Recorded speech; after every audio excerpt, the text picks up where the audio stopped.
I think Anubha is muted. जीनत, आज webinar के बाद या कल सुबह एक बार बात कर रहे हैं, एक दो चीजों पे बात करनी है आपसे। जी जरूर, जी जरूर।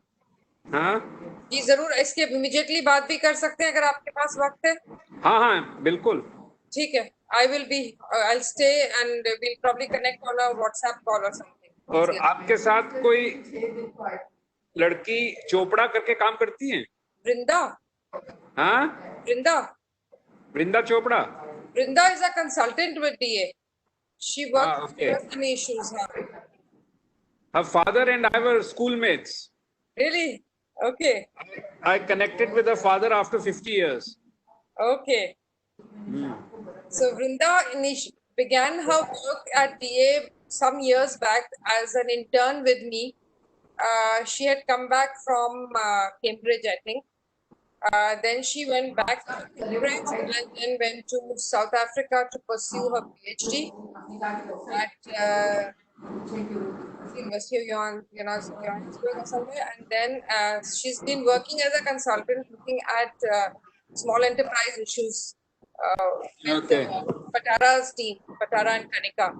They are, so there's this large program called Work for Progress. So she's been associated with that program for quite some time now. Okay. Hi, Maua.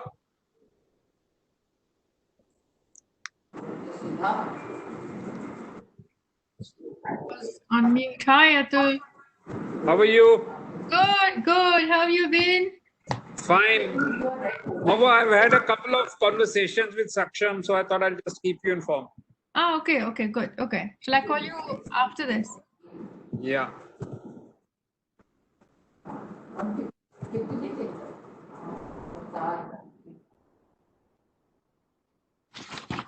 So,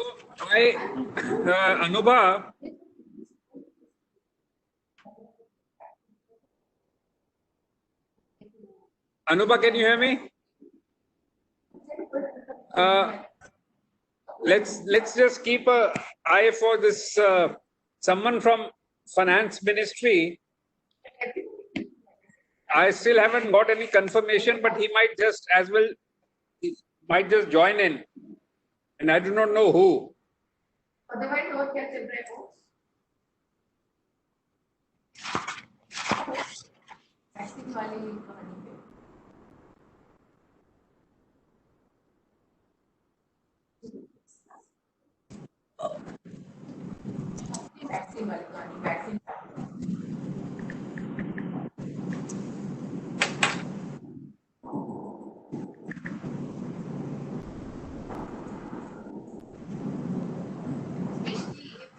We had another banner, Anubha, which we have Atul, Mr. Mathur and others.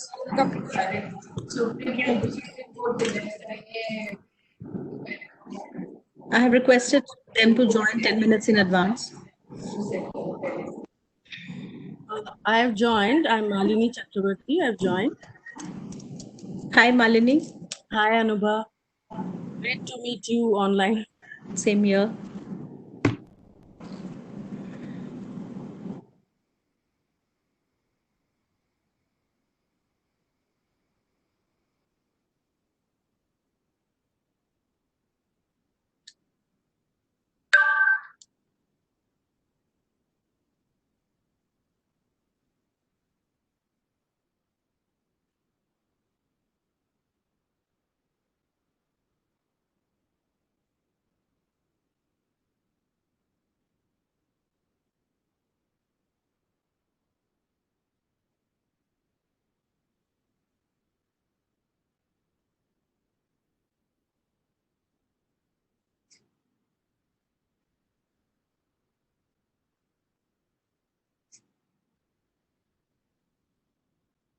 Hi, this is Naina here.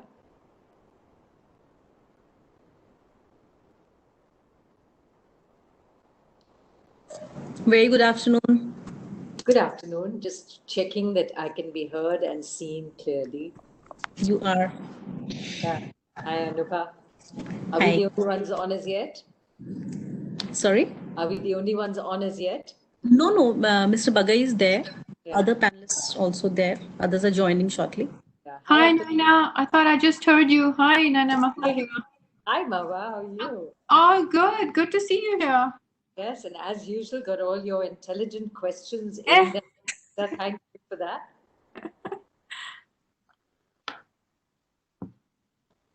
Good afternoon, ma'am. This is Good afternoon, Naina. How are you? Atul here. Yeah, hi, Atul. Hi. Thanks for agreeing to our request. Well, hey, this is a subject that's important. And be good to hear how people on the panel come out in terms of what it means for us in this post-COVID era.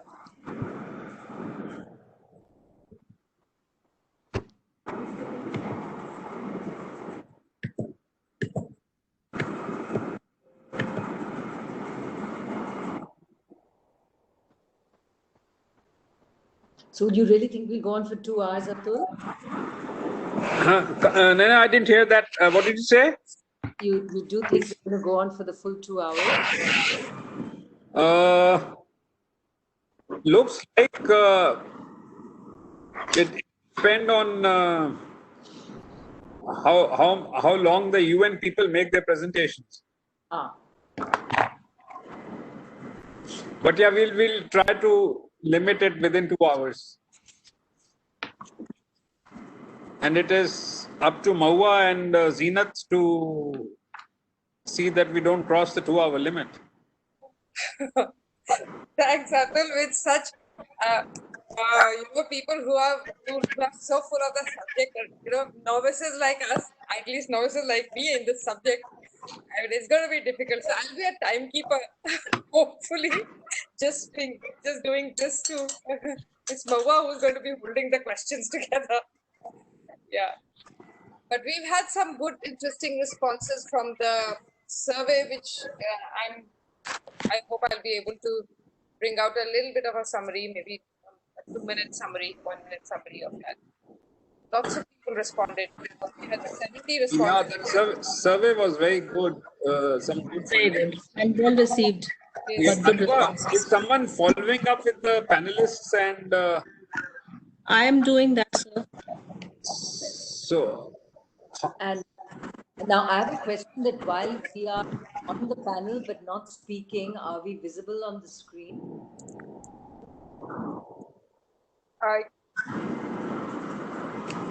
You can be visible if you want to be.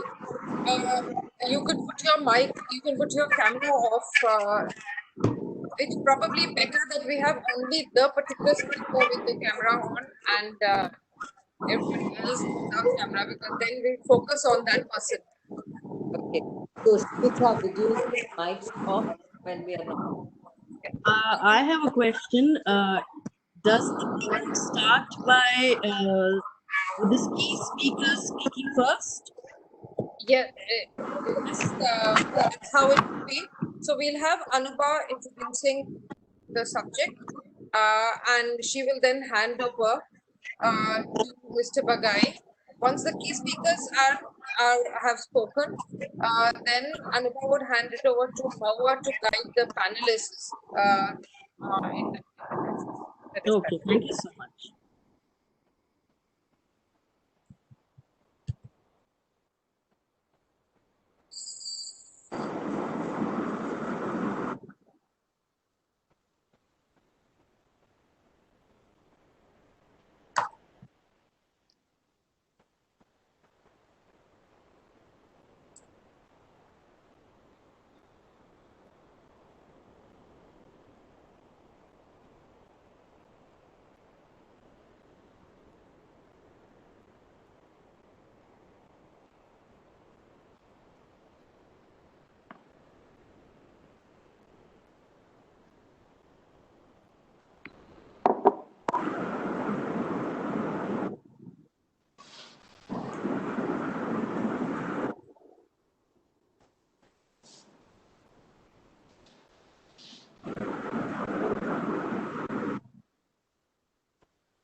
Hi, Ajay here. Sorry to be so delayed in joining. Hi Ajay. Hi CK. How are you? Fine. Thank you. Thanks. Hi CK. Yeah, hi. Nisha ji, namaskar. Shat Shat Pranam. शत शत प्रणाम बिल्कुल सभी को. अरे श्रीमान, ये खासकर सीके को. आवाज जा रही कि नहीं? खासकर सीके को. नमस्कार. Renee, how are you? Rita. Hi Rita. Hi. Can everybody hear me? Yes, Rita ji, We can see you. we can see you. Good afternoon, Dr. Mathur. Good to see you. Good afternoon, Mr. Mishra. Yes, I'm fine, sir. Afternoon. I hope I'm audible. How are you, Zinat? Thank you so much. Are we online? Will everybody hear us greeting each other and finding out what a close relationship this is? Yes. Everybody can hear that. Okay, good. Good. Good evening. Suri Babu from Kovat. मुझे detail तो भेज. I think it would be better if panelists also speak on mic. Otherwise, we get the singing around. Oh, I can't see Nadia and Kelvin. Afternoon, I'm here. I'm seeing you. I'm here as well. Hi. So, Very clearly. everyone.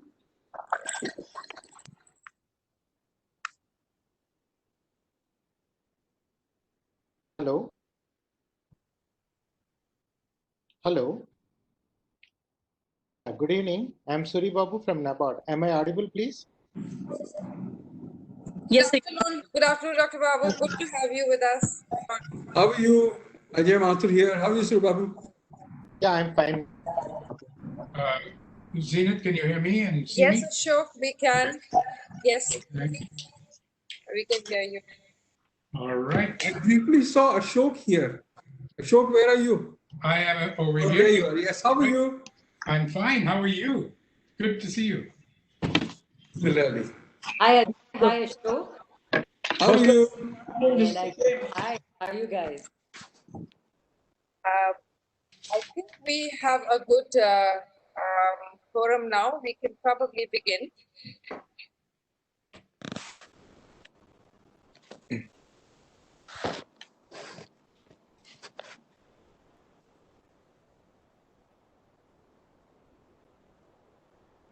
Hi, Nana. How are you? Very good indeed, Ashok. Good to see you. Yeah. Yeah, hi.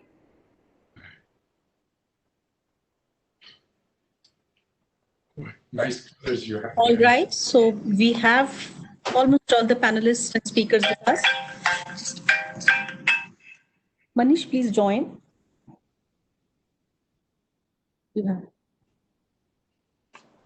Oh, you have joined to the wrong link. I'll send you the correct link. Get the current link sent to you.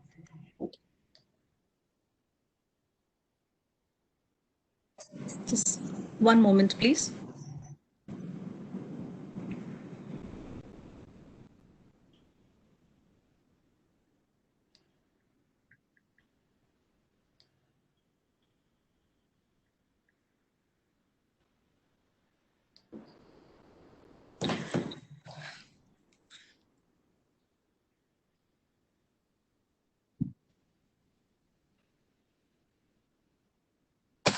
So respected speakers, panelists, colleagues, and the participants spread across several continents on the globe.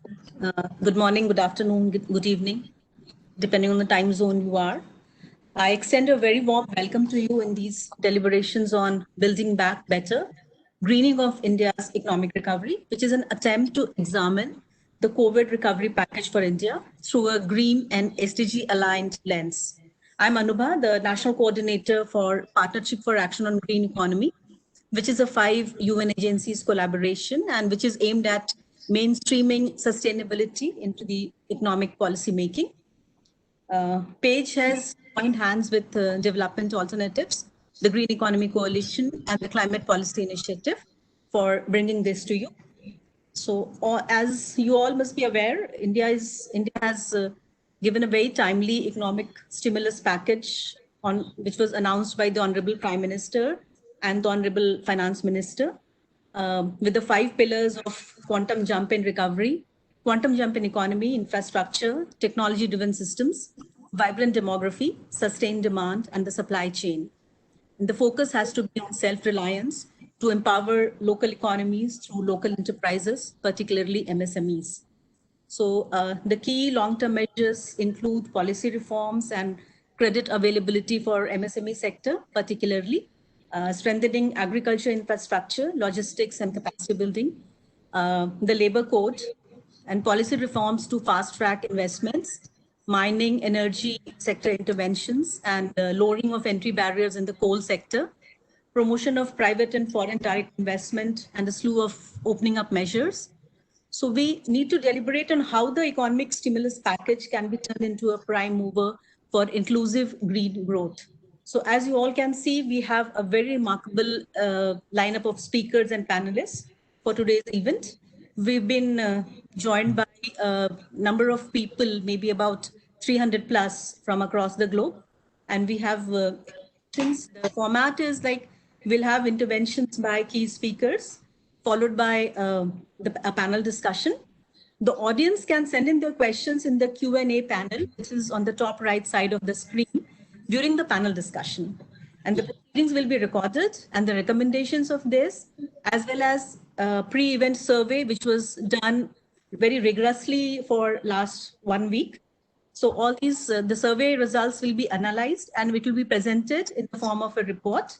May I now request Mr. Atul Bagai, the country head for United Nations Environment Program, which is the nodal agency for PAGE in India, to address the participants, please. Mr. Atul Bagai.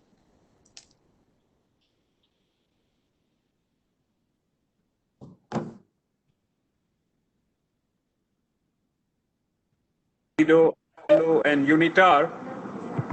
I would like to welcome all of you to this webinar.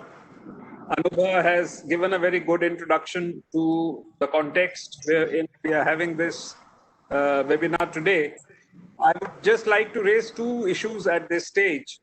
And the thing which I would like to highlight is that the present pandemic that has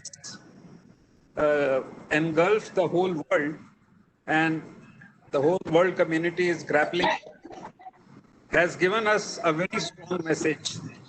In fact, it's the nature that is giving us a very strong message that we've really messed it up over the last few decades. And what we are all going through now is largely because of the way we have managed ecosystems and biodiversity in the last 4 or 5 decades. So it raises a very pertinent point that the package or the economic stimulus, which more or less every country is now announcing, including India, these while their main objective is going to be economic revival, could it facilitate a shift towards a greener pathway of growth? That is the crux of today's webinar, and that's the crux of the discussion that is going on globally. Whether we can build back better in a more greener pathway of growth. Or are the measures so specific on economic stimulus and focus so much of economic revival that such an ambition would not be possible? Because that scenario is also there. And as we discuss the economic stimulus package today, a lot of these elements will certainly be coming out. And basically, I think one question we need to look at is, are these elements be picked up and redirected towards greener or cleaner activities? I will try to give very simplistic a few examples of how some of the green activities can be introduced in the economic stimulus package. For example, can the government make affordable housing projects aligned with, for example, green building standards to reduce future energy needs? Could be an approach that the present stimulus package could integrate into.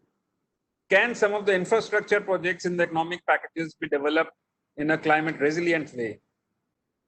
Can the green sector such as sustainable agriculture or renewable energy or green transport or green construction become the drivers for employment opportunities? I think the webinar is going to address what, if any, are the possibilities. And to look at such an array of topics and discussion points, we have a very good panel of speakers and also very good two moderators. This webinar will, of course, be addressed by Dr. Ashok Khoslaji, the eminent environmentalist, whom I also call my guru, and who's also the founder of Development Alternatives. My other guru, Dr. Ajay Mathur, Director General of TERI, is also going to talk to us today. I am especially very pleased to have my old college friend and my batchmate C.K. Mishra, Secretary, retired from the Ministry of Environment, Forest and Climate Change, who really led the Ministry of Environment, Forest and Climate Change so effectively over the last couple of years. And they will be addressing us, and we'll also have a context setting by the three UN agencies, UNDP, UNIDO, and ILO. And I have my colleagues Rene, Kevin, and Nadia to be bringing in the UN context of how they see the economic stimulus package can be made more green. Then we have a very distinguished panel, which includes Naina Lal Kidwai. I don't need to introduce her. Everyone knows her. One of the India's most respected bankers and an authority on finance and sustainability. Unfortunately, Rajshri is not being able to join us today from the Department of Economic Affairs. We have Mr. Manish Chaurasia, Managing Director, Tata Clean Tech Capital, a non-banking finance company pioneering in sustainable finance. We have Mr. G. Suri Babu, General Manager, Farm Sector Policy Development in NABARD. Dr. Rita Pandey, Senior Fellow in the National Institute of Public Finance and Policy. We also have Sunita Sanghi, Senior Advisor, Ministry of Skill Development and Entrepreneurship, as that is an area which really is going to be the key critical area in economic recovery. And we have finally Mrs. Malini Chakravarti, Additional Coordinator Research for Center for Budget and Governance Accountability.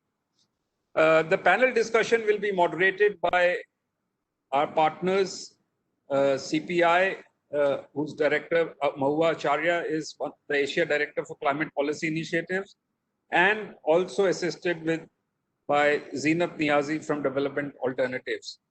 I am very happy to welcome you all for this very important webinar today, and would like to now give the floor to Ajay Mathur for his introductory remarks. Ajay.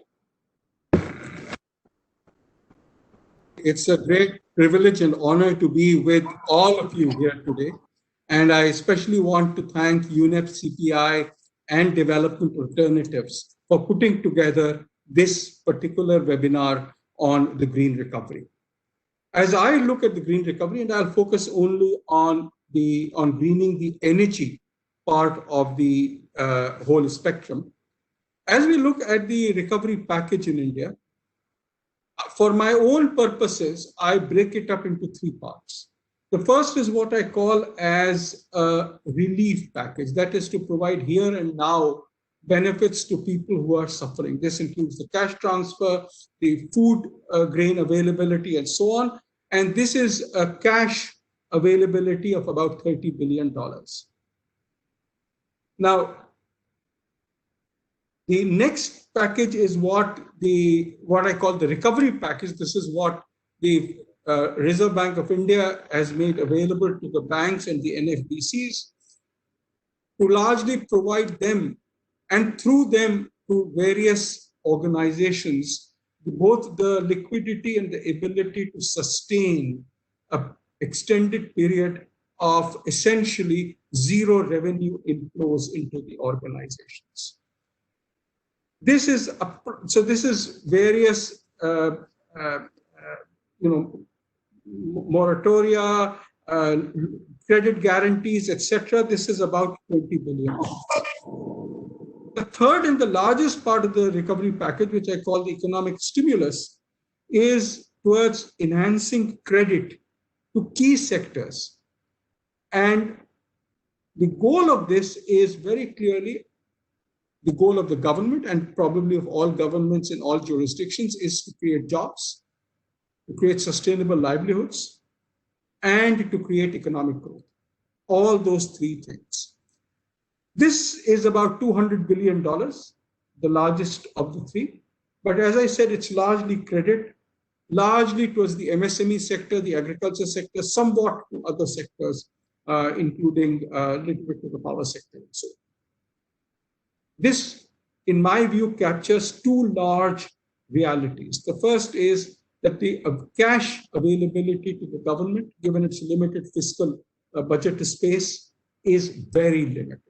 And hence, the vast amount of recovery packages that are being put out are in the form of credit in areas, in sectors where job creation and economic growth are thought to happen. The second is the attention beyond the issue of relief and recovery on, as I said, jobs, sustainable livelihoods, and economic. So this is where we stand today. Now, to me, this provides a huge opportunity because the credit is there. The credit is there in areas like MSME and agriculture and so on.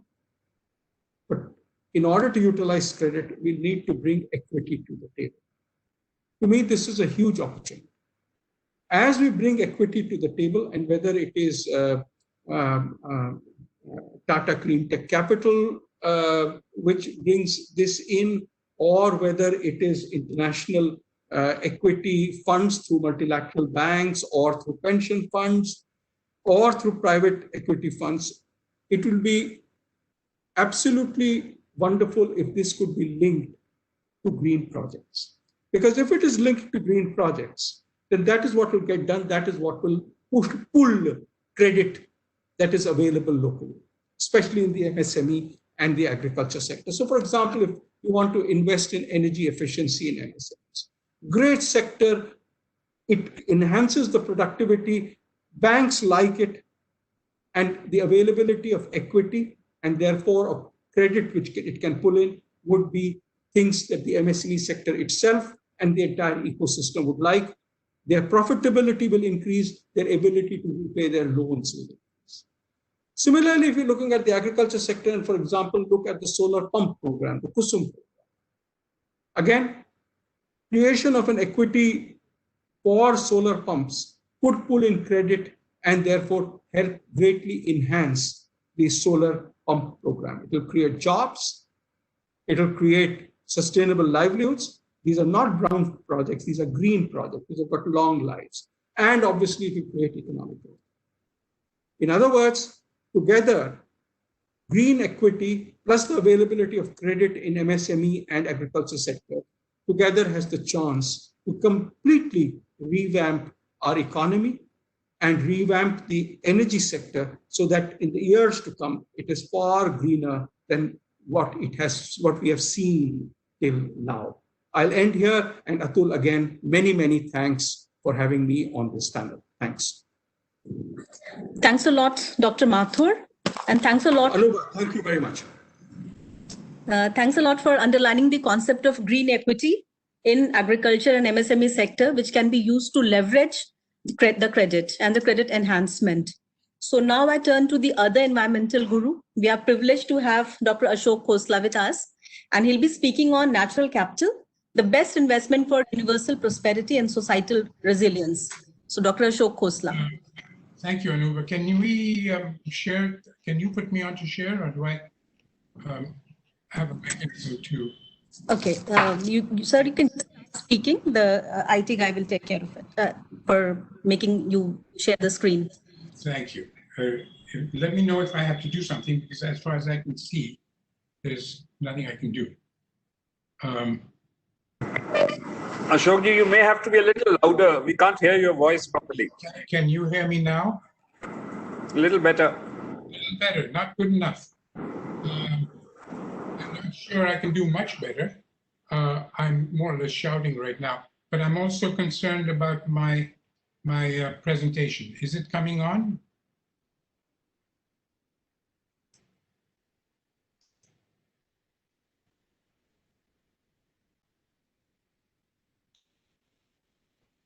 Is there some way to, can you see it right now?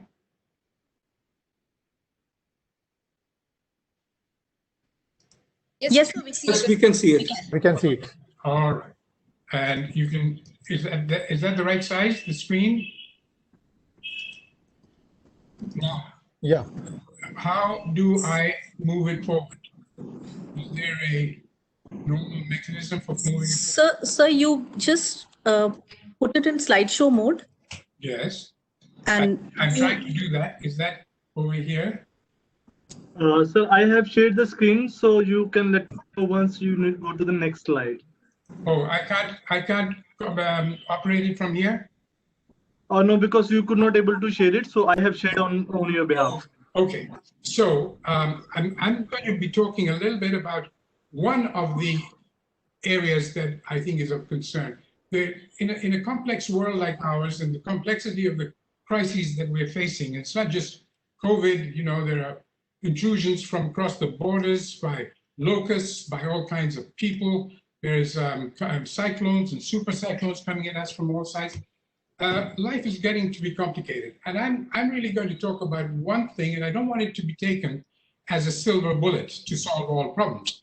But it is one of the ones that has been most neglected and is one of the most important. And that is going back to basics and reviving the kind of natural capital that we inherited when we started this country many hundreds of thousands of years ago. And I believe that the best investments right now, post-COVID, are ones that will lead also to universal, to prosperity for all, and a society that is fairly resilient to the kinds of issues that we're dealing with. Next. So, before COVID came along, the normal was an economy, a neoliberal economy, which was based essentially on a rationalization that we were being more and more efficient.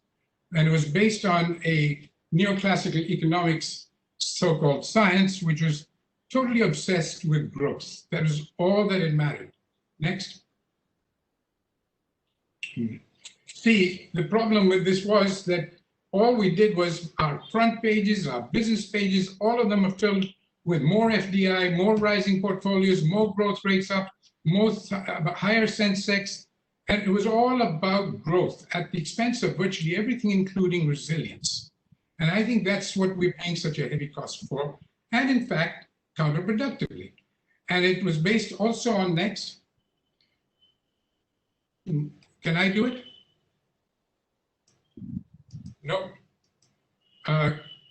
Can you move the slides, please? Hello? Hello? Next.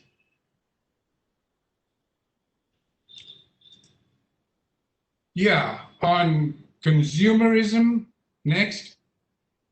On a massive ecological footprint of basically raping Mother Earth for all she was worth. And what did we get? We got a world, next,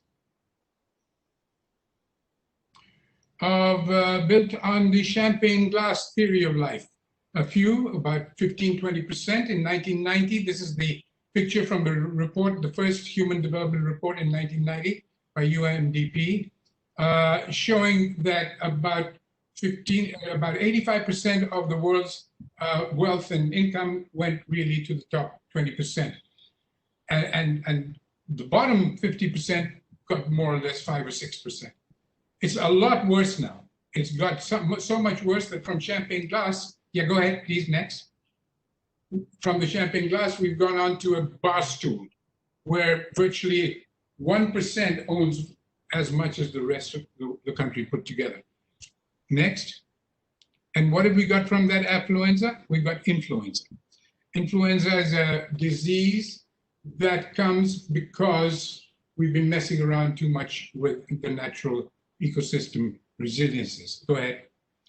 And a result of that is that we've got both poverty and environmental breakdown and eco-refugees of both kinds. People who are running away from a broken economic system and from a destroyed ecosystem. Go ahead.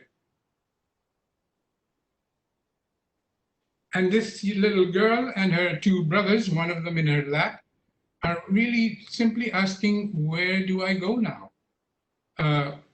One has to ask, where were they even before? And the next one is this very rich guy who's also facing the same kind of a breakdown. These are people called biosphere people, people who live off the whole planet's resources. The little girl before her, we would call ecosphere resource people who live on the local ecosystem for survival. So let me go on next. So what is it? What kind of an India do we want? Seems to me we could all of us agree that we want an India where we have healthy, fulfilled, next, empowered people, next,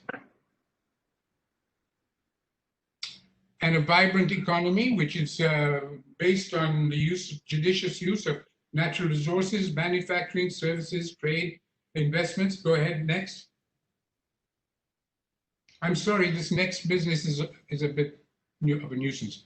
And jobs for everyone, as Ajay just said, that's the primary concern of every level of society. Next, but most important of all, we need to maintain our forests, next. Just please keep going, just going. Our rivers and streams, next.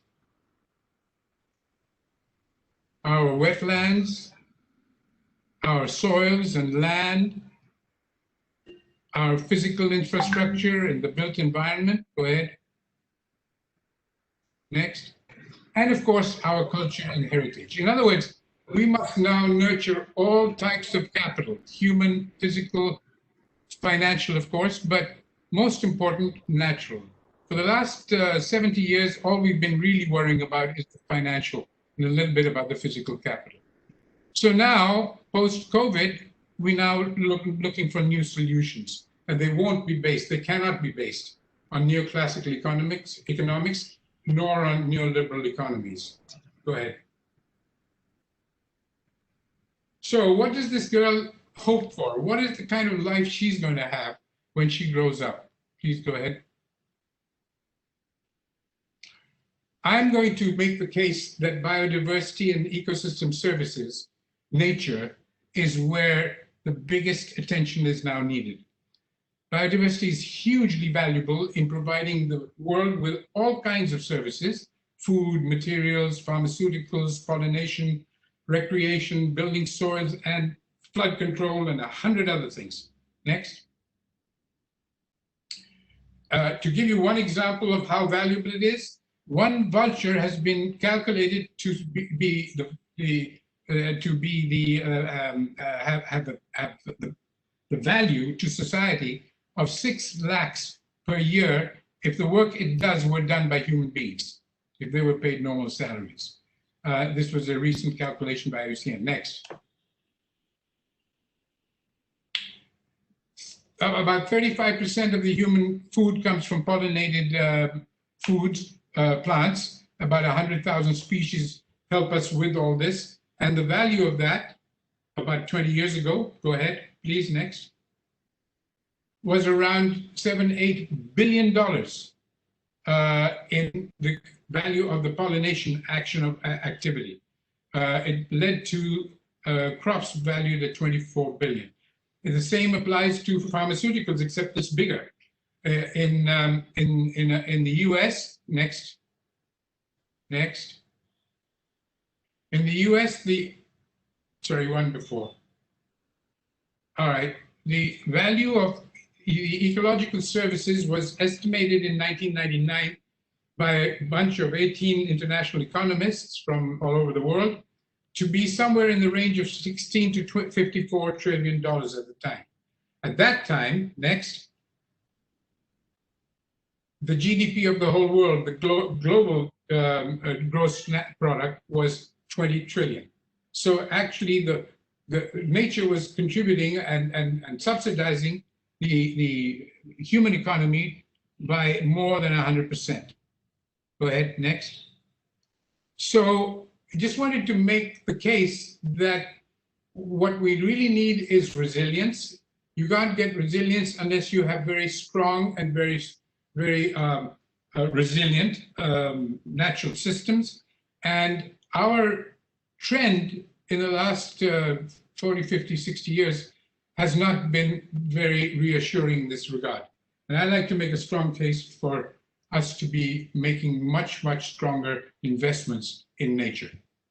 Thanks. Thanks, Dr. Khosla, for that extremely thought-provoking presentation, which emphasized the valuation of natural capital, which is not factored in our GDP as of now. Thank you very much. We are honored to have Mr. C.K. Mishra with us, the former Secretary to the Government of India, Minister of Environment, Forest and Climate Change. Sir, over to you. Can you hear me? Yes, sir. So thank you very much for having me over. And thank you to UNAP, UNIDO, and all other organizations which are involved with this. After two extremely thought-provoking presentations by the two very eminent persons that we had just now, Mr. Ajay Mathur and Mr. Ashok Khosla, I actually feel a bit of an intruder, because that professionalism which comes from them should actually translate into policy in government, which hasn't happened with the kind of speed that it should have.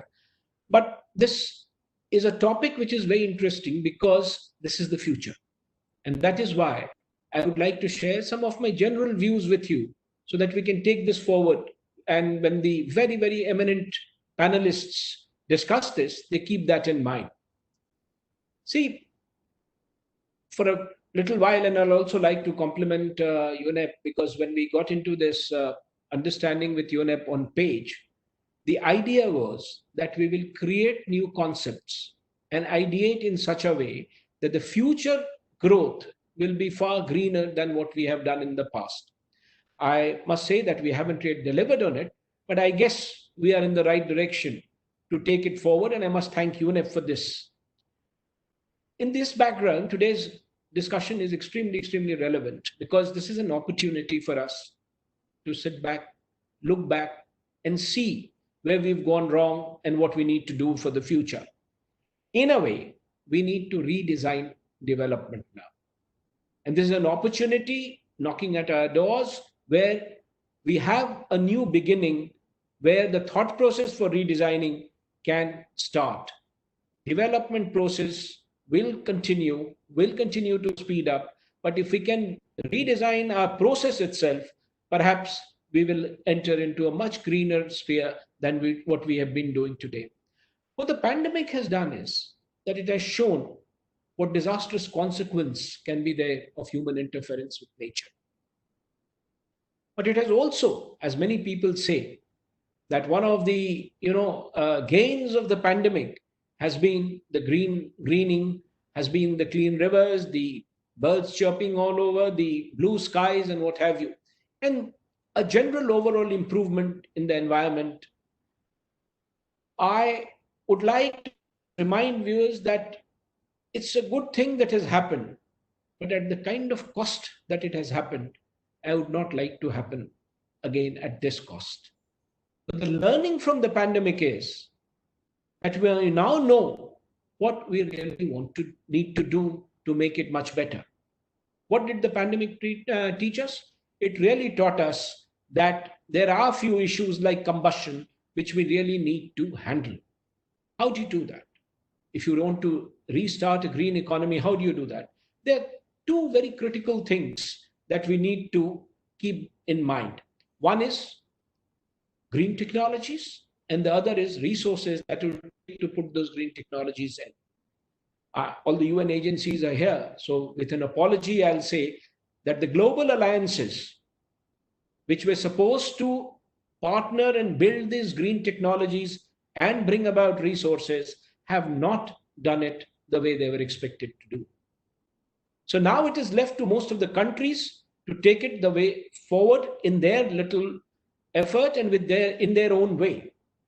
So when you talk about green technologies, you are really looking at the aspect of technology which is in the existing development process, in the existing infrastructure and industry, and you're looking at technologies where newer things are going to come up in forms of newer development signatures. So they will both be different, but both will require technology. And if we want to really infuse technology and get into technology, there are two things that I would say are critical. One is innovation, and the second is partnership. And partnership more because it is not possible for any entity, be it government, be it civil society, be it the think tanks, to do it alone. So there has to be a partnership, both local and global, in order to take these green technologies forward. Now we come to the next part, which is resources. I mean, each of the, particularly in the context of India, the government of India has taken a decision long back that irrespective of what resource you get from the globe, we will put in enough resources to try and see that we move towards a greener economy, and the renewable energy and other things are examples of that. But we are here to talk about the resources that have been made available by government in the wake of pandemic. As Dr. Ajay Mathur was rightly pointing out, some of it is, of course, in terms of assistance to people for life, for livelihood. The other is towards the industry. So I would like to just pick up three things where I see possibility. And if you ask me for an answer, whether this kind of a resource mobilization that is happening and the money that is being spent will actually convert into green technologies, it's yes and no. Yes, because it has a potential of doing it, and no, because I'll come to that later, because we have not spelt it out that way. Let us take three sectors where funding is going, whether it is credit or it is a subsidy or whatever form resources are going. Let us look at housing, for example. It is the critical time for us to now say that all the rural and urban housing that we are constructing from the government side under our programs must adhere to green technologies. When we were doing the India Cooling Action Plan, this was one of our main concerns. And the document, if you go through it, clearly provides for the fact that housing must have these factors inbuilt into it. We'll have to change perhaps a few codes and perhaps a few norms. But I think this is the time when we must sit and do it. Because once the entire tragedy is over and we are through with it, perhaps we'll get more busy with other things than to think of green economy. Second is MSMEs. The revival of MSMEs with low-cost technology is perhaps the lowest hanging fruit that we can get. MSMEs, by definition, have green technology inbuilt into them. It's not very resource intensive, and the MSMEs can actually prove through local technologies and innovations at a local level that they will reduce the emission and they will build a green economy. The third element that I would like to factor in, that if you look at the entire package, one substantial bit is coming from the Camper Fund. Why did Camper Fund get included in it? There's a reason. Because one of the thinking was that apart from all this physical infrastructure and the livelihood issues, we need to focus on green work. Therefore, close to 6,000 crores was allocated out of Camper Fund for forest, for biodiversity, for ecology, for wildlife, so that we factor all these things in and we are able to bring about a holistic economy which is far greener than it was in the past. So these are some of the arguments where one could say that yes, there is a potential and some amount of thinking which has gone into this package to make a greener economy. But I say no, because there is no inherent inbuilt strategy. I don't think we can go on a greener path without a specific strategy. It cannot be a generalized development norm that will take us there. And that strategy is a process which is missing in this. The entire package is about general economic activity. It's about restarting, redoing, rebooting. But we need to realize that both in the brown field and the green field, we need to put in green technologies. And this is an opportunity. And with this fiscal stimulus, perhaps we can set aside some amount deliberately to do this. And this is what I mean when I say we need to have a strategy. What we ultimately need to do really is to redesign. And this redesigning is very critical. It is this new design where innovative minds will need to come together. And then they will have to put together a low-cost development model where these things will get taken care of.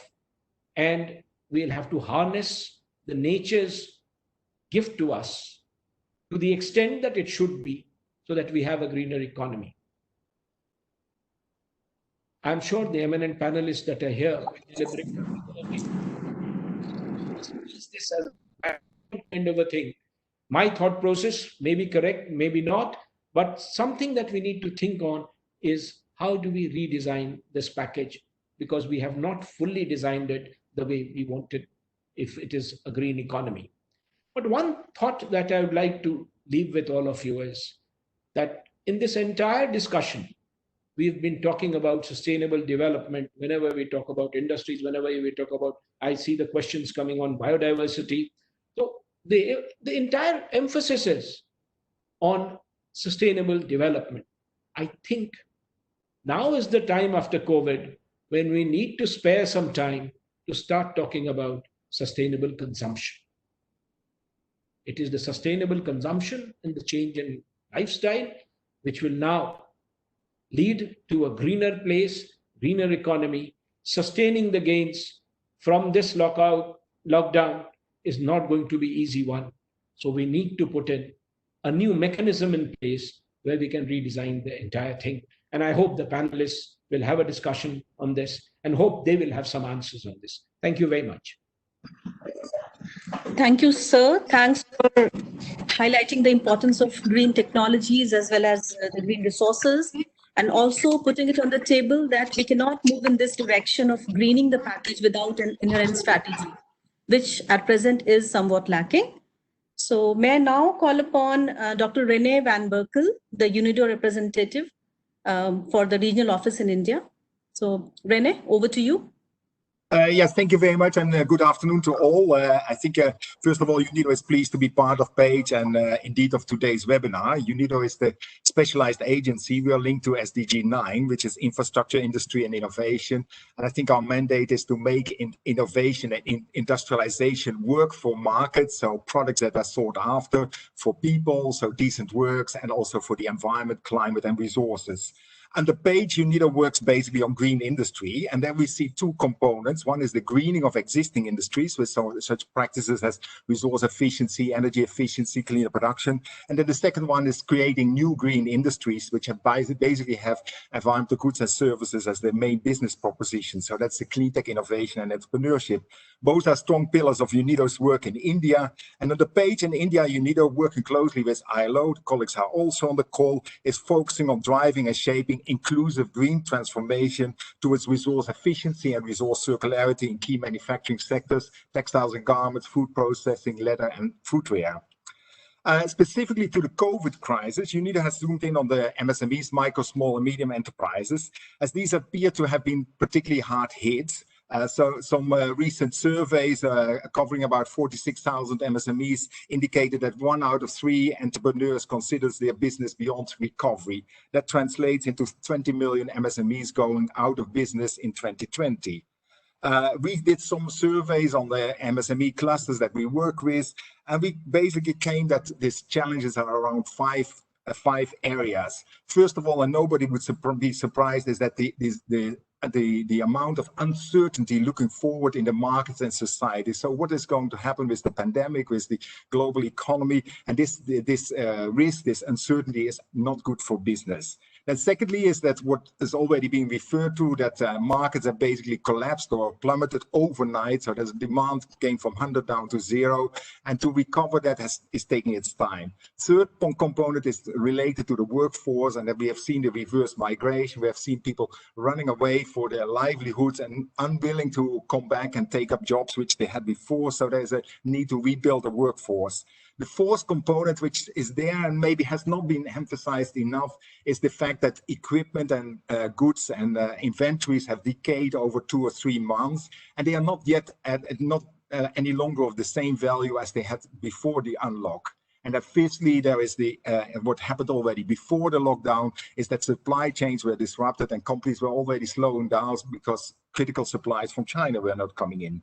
These all 5 erode the liquidity position and fueled requests for cash injections. However, cash is not enough, so MSMEs indeed need to rebuild their business. In view thereof, UNIDO and partners have already developed and launched a knowledge portal to assist MSMEs to restart, recover, and revitalize business. Building back business from crisis, B3C MSMEs. It's online at b3cmsme.org. But fundamentally, economic recovery requires markets and product demand to pick up. Businesses, including MSMEs, need a working capital of cash to avail of labor, energy, and materials to produce. And recovery finance can at best be the ignition, the starter for the restarting the economy. UNIDO is very concerned that the economic recovery package for MSMEs is insufficiently strategic to create markets and to replicate at scale. The infusion of cash may evaporate in 3 or 6 months, and in the absence of strategy may result in limited recovery.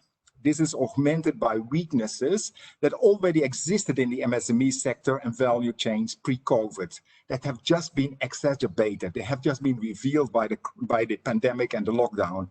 I would like to highlight maybe 2. Firstly, MSME financing is largely through informal and non-banking sector, some perhaps up to 85%. So if we avail credit through the markets, through credits and loans, it will only reach out to the 15% of the MSMEs that are in the formal system in terms of their financing. So only the ones who are relatively well off can avail of the government support to rebuild their business.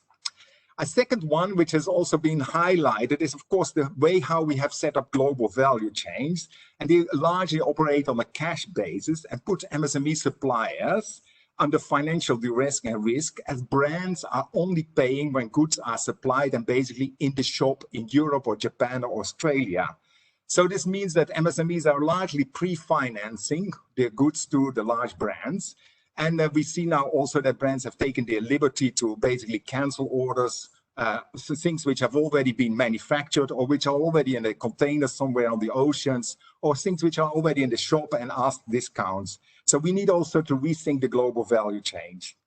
I very much like the comments of Mr. Mishra saying that we have now funds available, and Mr. Ajay Mathur as well, in a sense that we need to have now strategy that this money is flowing in the right directions. So I think that if we talk 3 points I would like to make in that regard. So we talk about economic recovery and stimulus. We need to also talk about a return on investment. So this is a public investment, and the money that's now being availed is dense into the future reserves, which we can spend on health, on education, on other issues. So we need to make sure that the stimulus package pays back to society, pays back to SDGs.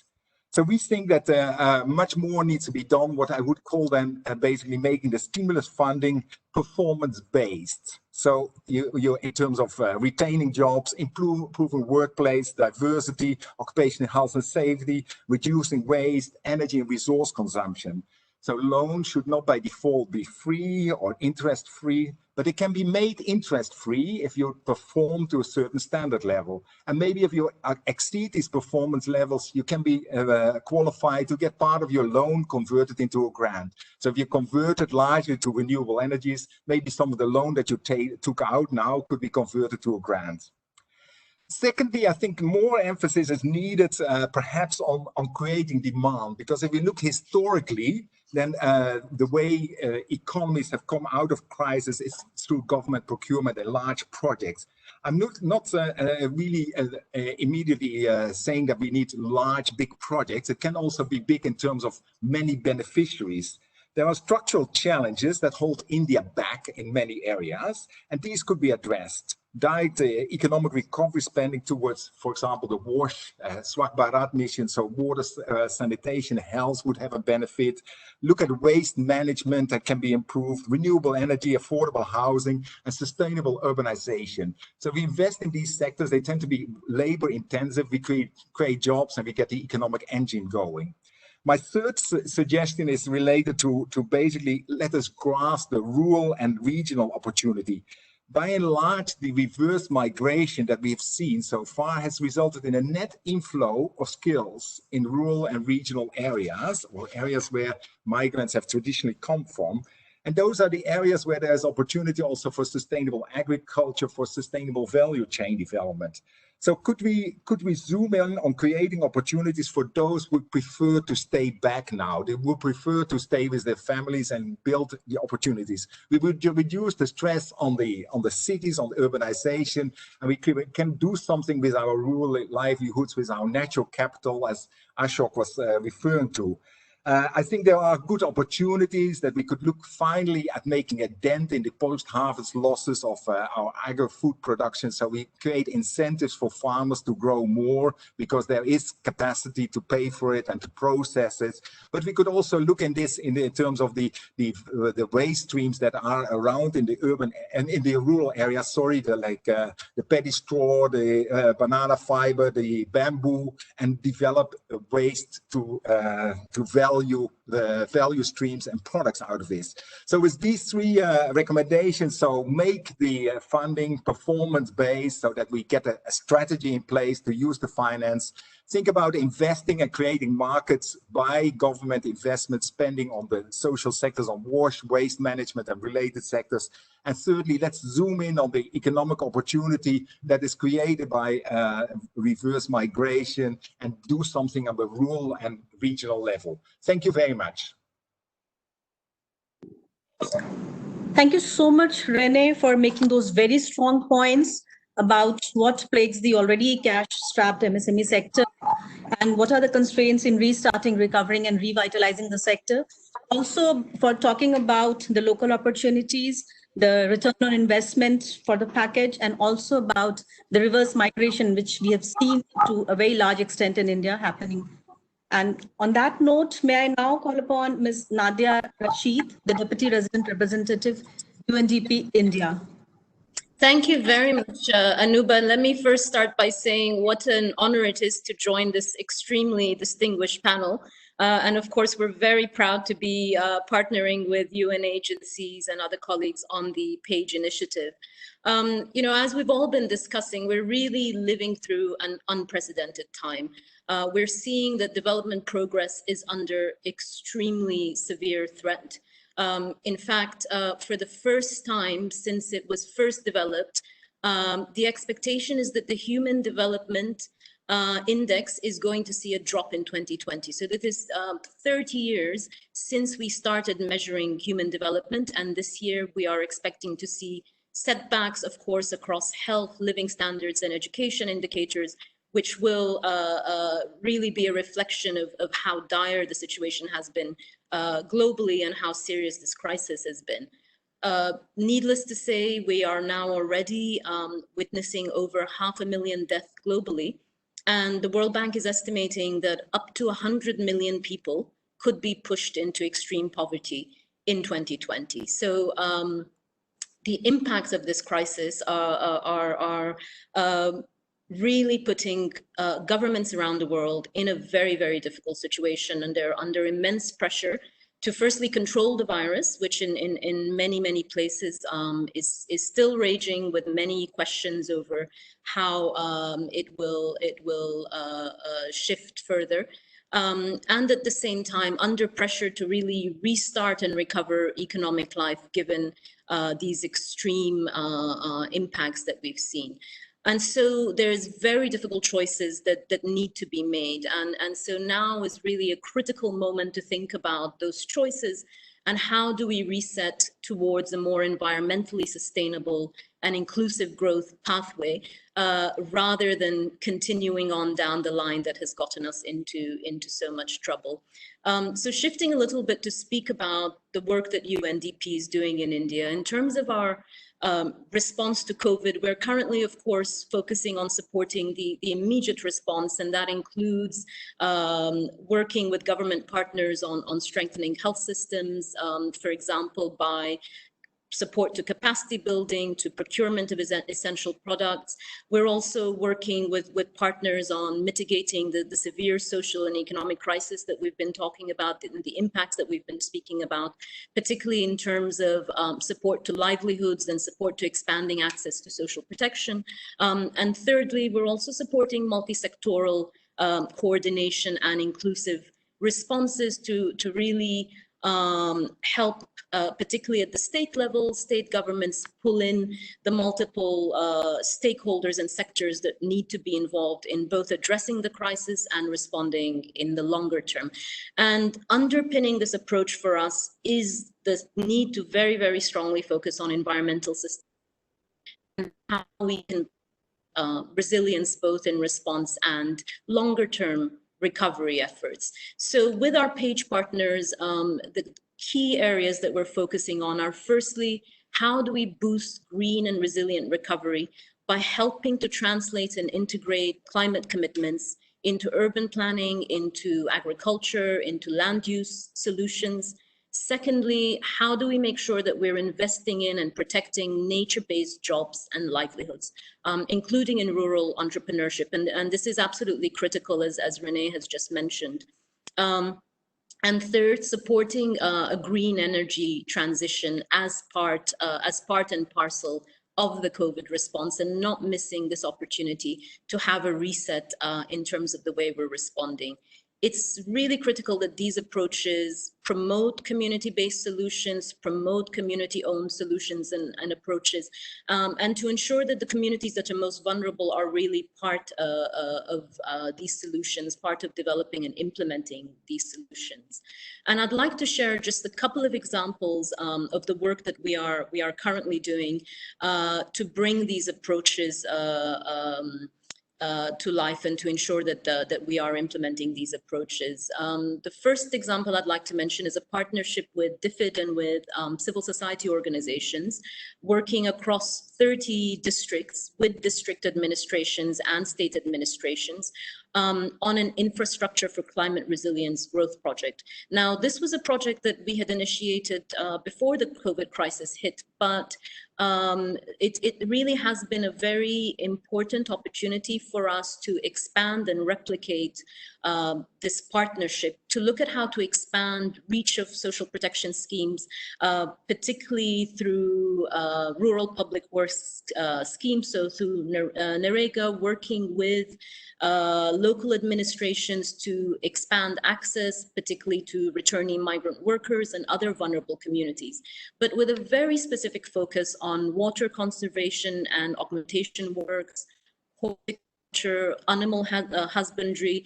So this is really, the type of approach that allows us to have dual benefits, both in terms of enhancing livelihoods and providing essential support to poor families, essential economic support to poor families, while at the same time advancing environmental goals. The second example I'd like to mention is an initiative called Disha, where we work with the IKEA Foundation. And through this initiative, we've been partnering with government, private sector, and civil society partners to invest in local jobs and livelihoods, working with MSMEs, but also bringing attention to nature-based jobs and livelihoods, because this is the way that we can really provide the widest possible access to long-term opportunities, particularly for women and vulnerable communities. And this is an approach that we've been working on for some time. In fact, over the past 5 years, we've supported 1 million women and girls through this initiative with skilling, with employment and entrepreneurship opportunities. But COVID had a particularly adverse impact on women, and we're seeing that women are losing jobs at a faster pace. And so it's very critical that our responses really also include women as equal partners, both in addressing socioeconomic needs and in working towards a more sustainable post-COVID future.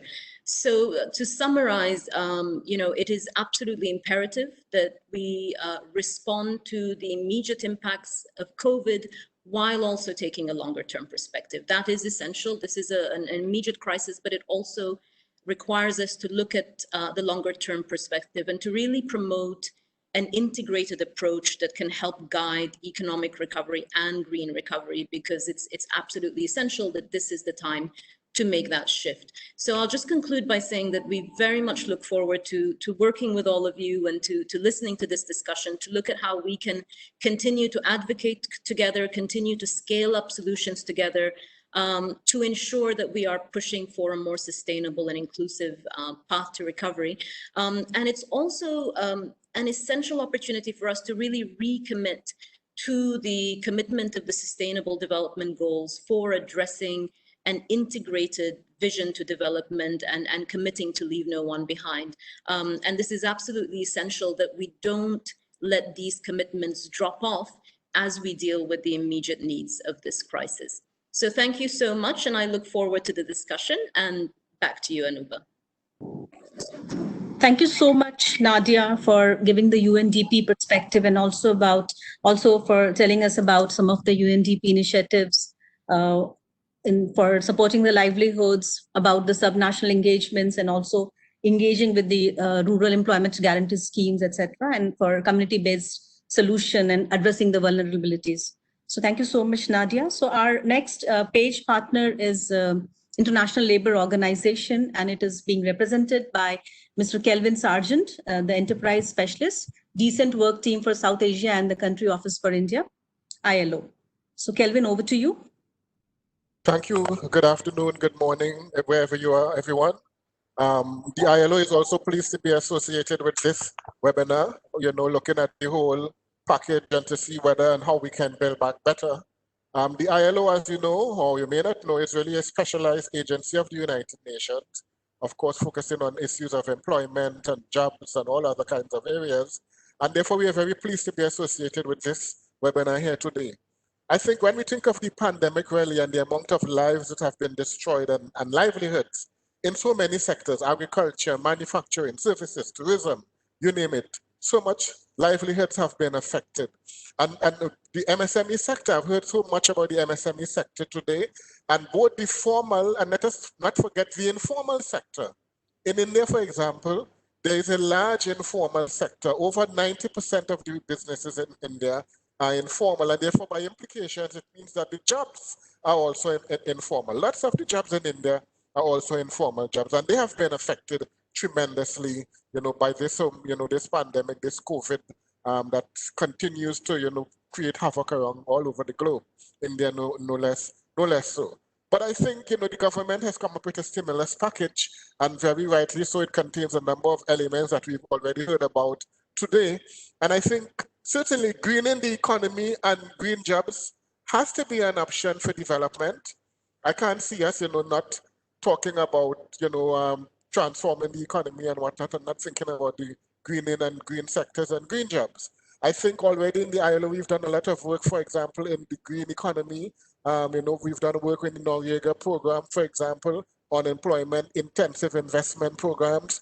Let us not forget already as well, in impact insurance. On the financial side, there's the impact insurance.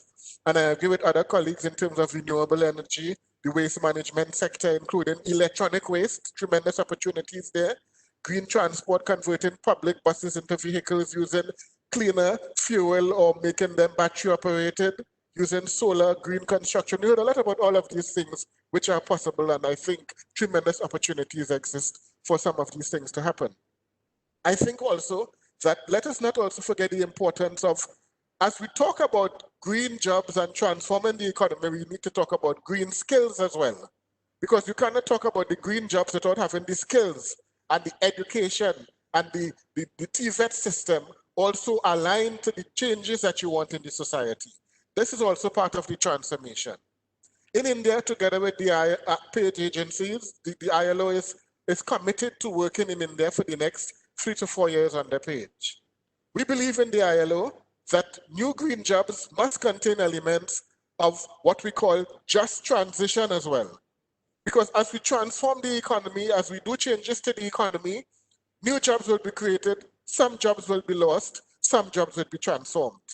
But whatever we do, we need to take into consideration the issue of just transition, that no one must be left behind, that we must think about everybody as we do the transition and the changes and as we seek to transform the economy.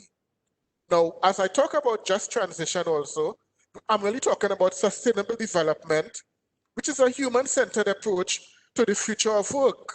Therefore, within this context, United Nations Secretary General and the ILO and leaders of governments, employers, and workers launched a Climate Action for Jobs initiative in Madrid in 2019 to provide a roadmap to support and give effect to the commitments made by countries at the Climate Action Summit of September the 19th. The ILO will spearhead this initiative, and we expect also India to be invited to be part of this initiative. Now, I think I want to make a number of points as we go forward. The transition to green economy must, as I said, be just and equitable. We must try to leave no one behind as we shift towards greener pathways for growth and development. So the women, the migrant workers, people with disability, and the less fortunate in society also need to be taken care of and to be considered as we transform to this green economy. Secondly, skills training will become very important, okay? And therefore, we also need to take into consideration, apart from skills training, very important will be the question of productivity. A lot of the times we talk about improving jobs and doing things, and we forget about the issue of productivity and productivity improvement. And that is why the education system, all right, and the school system and your TVET system and whatnot, and even the on-the-job training and all of these things need to also focus very carefully on the question of productivity. So as we seek to transform the economy and make it more human-centered, make it more resilient, as we try to build back better, accepting that green development and green economy must be an option for development, I think we also need to ensure that the transition must be just, it must be fair, it must be equitable, and it must seek to leave no one behind. Thank you. I'll stop there. Thanks a lot, Kelvin, for talking about the green jobs and the green skills, and also about the just transition. So now we move on to the panel discussion, and we have a very distinguished panel and an equally distinguished moderator. So it's being moderated by Mahua Acharya, the Asia Director of Climate Policy Initiative. Over to you, Mahua. Thank you, Anubha. Thank you. I must first congratulate you and Atul and Zenat and others for putting this whole thing together, and all the speakers. What a fantastic lineup. If there were a prize for casting directors, as they call it in Bollywood, I think all three of you would get it. Atul has introduced the panel, so I won't go into doing that. I'm also a little bit aware and conscious of the time. For the sake of the audience, I should perhaps let the audience know that I have been watching, in fact, the questions coming up on the right-hand side of my screen. I will put them into different, I'll allocate them according to who perhaps is best positioned to respond to them. And I thought in the interest of this panel, what I would do, starting with Naina and others, Atul has given a really nice contextual background to this panel. We started off, just to repeat that, we started off by saying, well, although the stimulus package, the goal of the stimulus package is plain economic revival, could it be used to shift towards a greener pathway of growth? Or is it that the measures contained in that package are just so specific that things are already set in stone? Can you do something different downstream from there? Because there are lots of elements in the package which are a fairly high level and they need to go through the administrative system. And is there a possibility to make some changes out there? In this kind of context, I thought I'll start perhaps with Naina. And I'll just put the questions out there to the panel, and please just let me know. I don't know if there's a hand raising system on WebEx, but just just pipe in and let me know. And I might even ask the keynote speakers before me, if you'd like to respond to something, please just do the same. So Naina, let me start with you. The government's response so far in this package has been, of course, has been a bit of a rescue nature, if I can call it that. That is to provide immediate relief for companies. Pre-lockdown, we had the economy was not doing so well. And of course, things came to a complete standstill during the lockdown. And so to some extent, those first steps, you can say, have been taken. So in your view, what should happen next?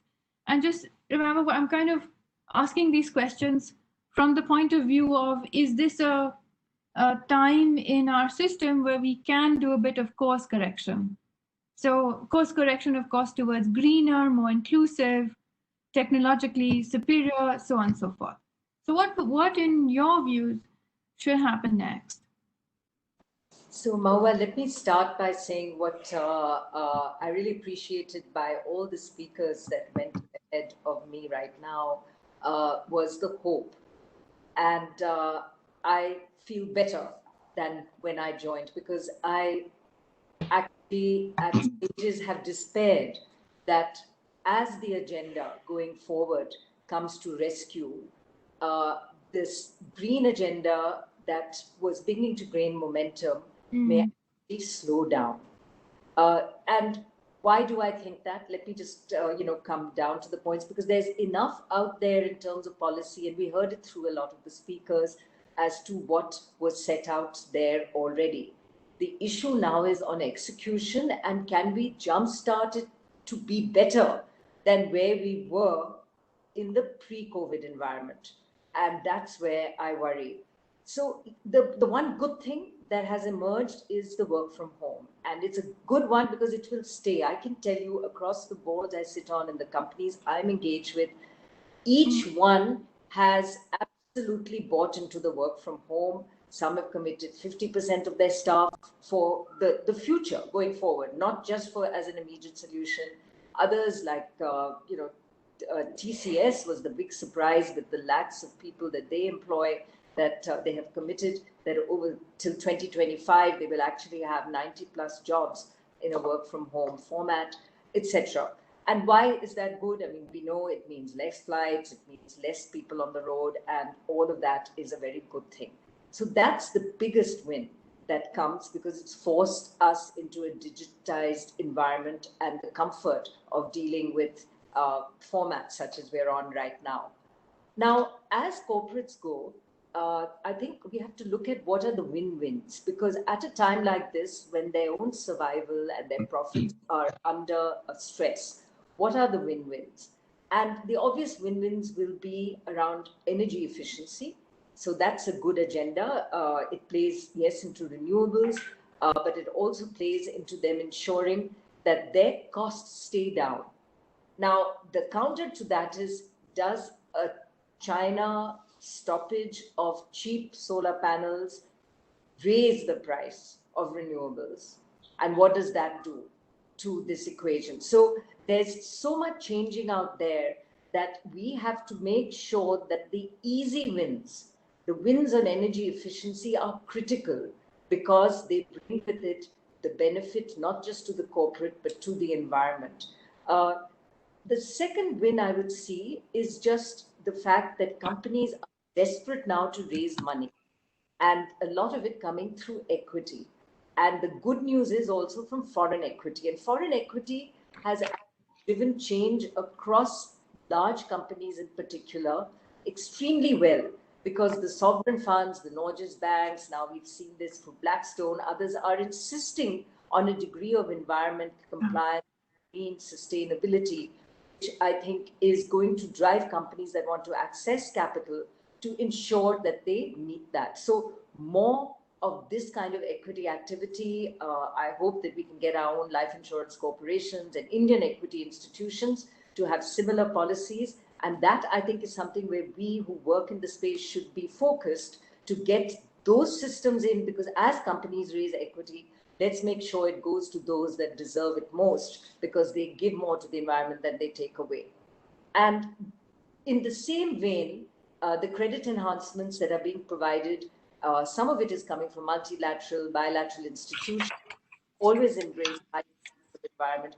Can we make sure that those instruments of finance are underpinned by green formats, so that the money goes, but to those that need it, yes, but it goes to those that have a minimum level of compliance to the sort of things that we would like to see.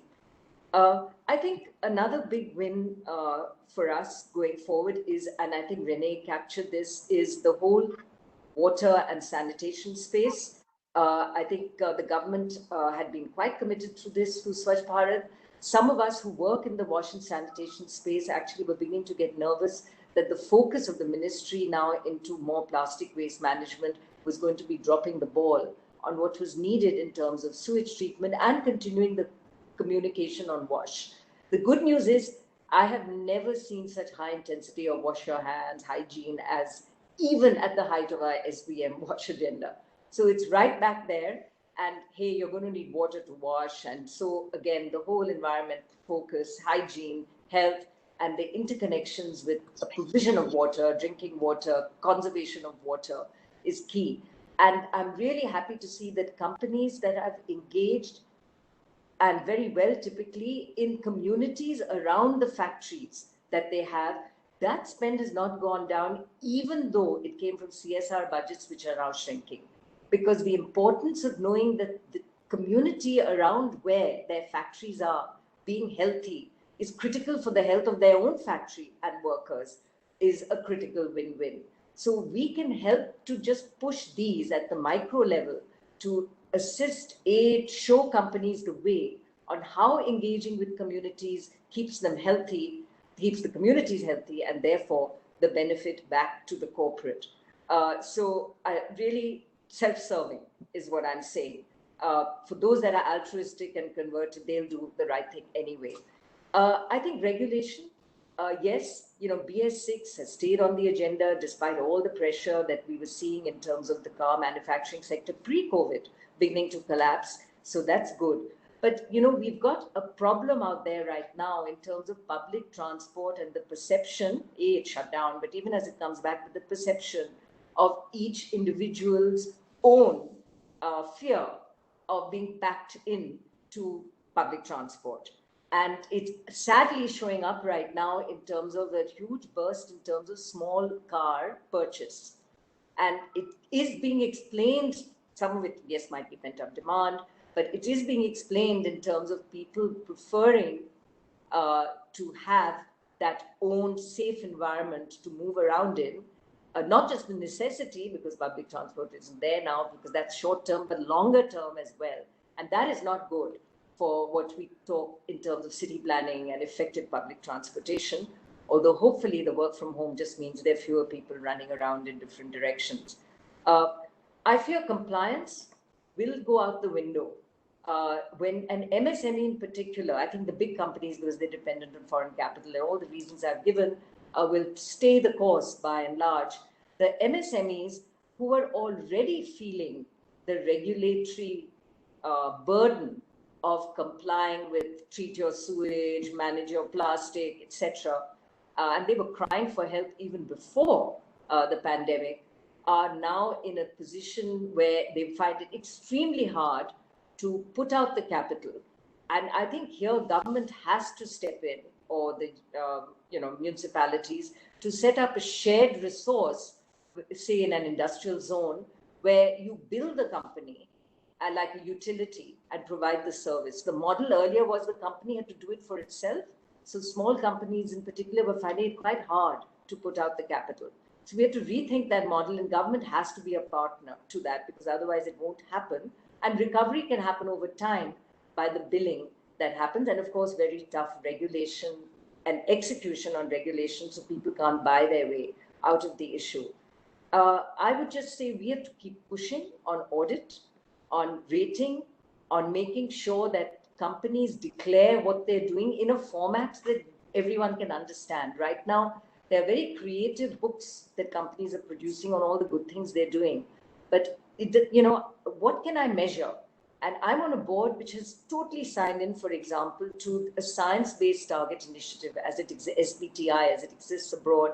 And I'm all in favor of stuff like that, where the measure is known, an external agency signs off on the fact that the company is truly on a reduction of 2 degrees as per COP21 by all the initiatives it's taking. And in that particular case, the company I'm referring to is Lafarge-Holcim, in the sector like cement, which you well know is very, very carbon intensive. But how well can they do in terms of their commitment to that going forward? So my fears, as I said, MSME compliance, and I would just add, even in biodiversity and conservation, I worry if there are less eyes and ears out there in the COVID environment. I'm a big fan of tourism that kept an eye and kept the forest officers on their toes. What is happening in and around our forests in terms of conservation? And what is this new coal mining agenda going to do to that? So I think we're at a crossroads.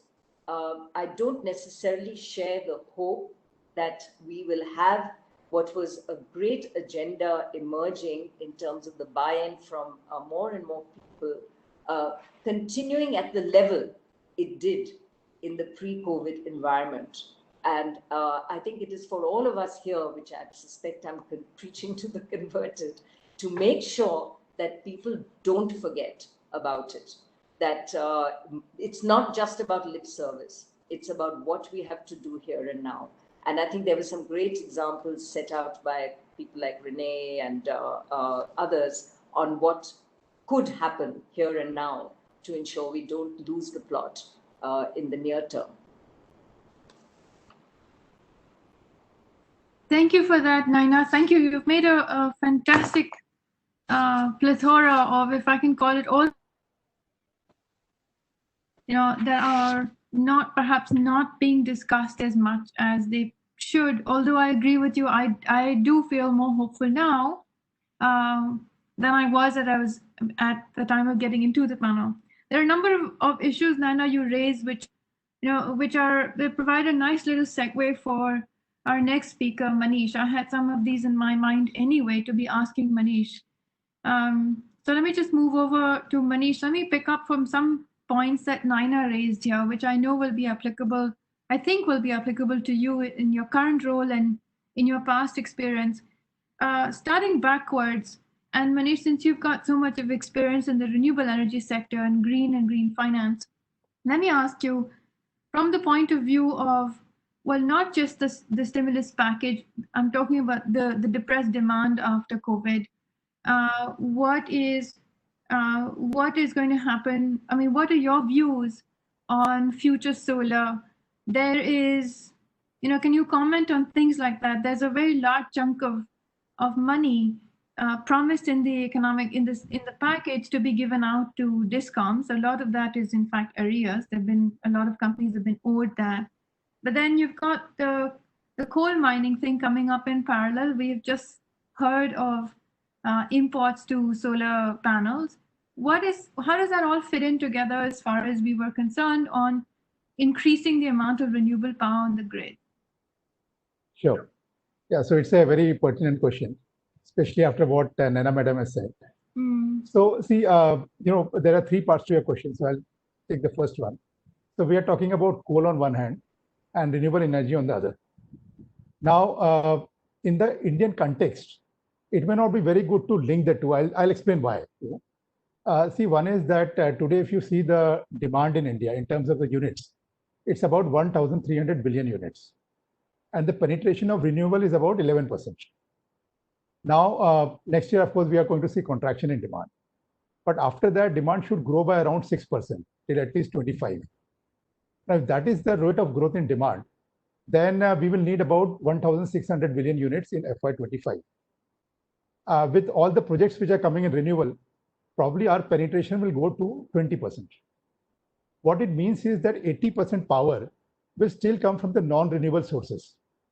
So as much as we hate coal, we won't be able to avoid it till FY25 or maybe even beyond, unless there is a disruption in the technology, which is also possible. So essentially what is happening is that in India, you are still importing a lot of coal, almost 200 million tons per annum last year. And that is leading to a lot of cost in terms of foreign exchange, almost about, I think, 2 lakh crores.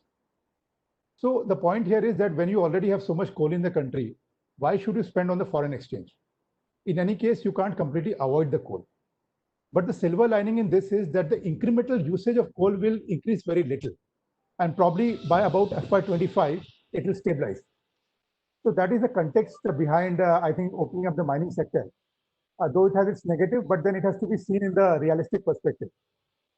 Now, the other thing is that what about the renewables? What about the increase in the duty on solar? And what about this, restricted countries from which the imports cannot be done? So that is clearly a geopolitical issue. And that's a negative to the sector because of the fact that 80% panels in the country are being imported from China. But having said that, I'm hopeful that once the country realizes, and it is realizing that how important is manufacturing. And when there is a concerted effort to increase the manufacturing of modules and panels in India, then hopefully the supply will go up. Having said that, we have a huge distance to cover. Today, the manufacturing in India of the panels is just about 3 gigawatts. And we are talking about each year implementation. Now it is happening around 7-8 gigawatts of solar. And we are talking about going to 15-20 gigawatts. So there's a huge distance to be covered. So, so that is absolutely right. But I think that there will be progress along those lines. Thank you, Manish. I mean, again, between you and Naina, there are just so many questions I've got back for this, but I'm just very careful. I'm very sensitive to time. So let me just go through the panel again. Because again, once again, you have also raised questions which are pertinent to the rest of the panel and others on the panel.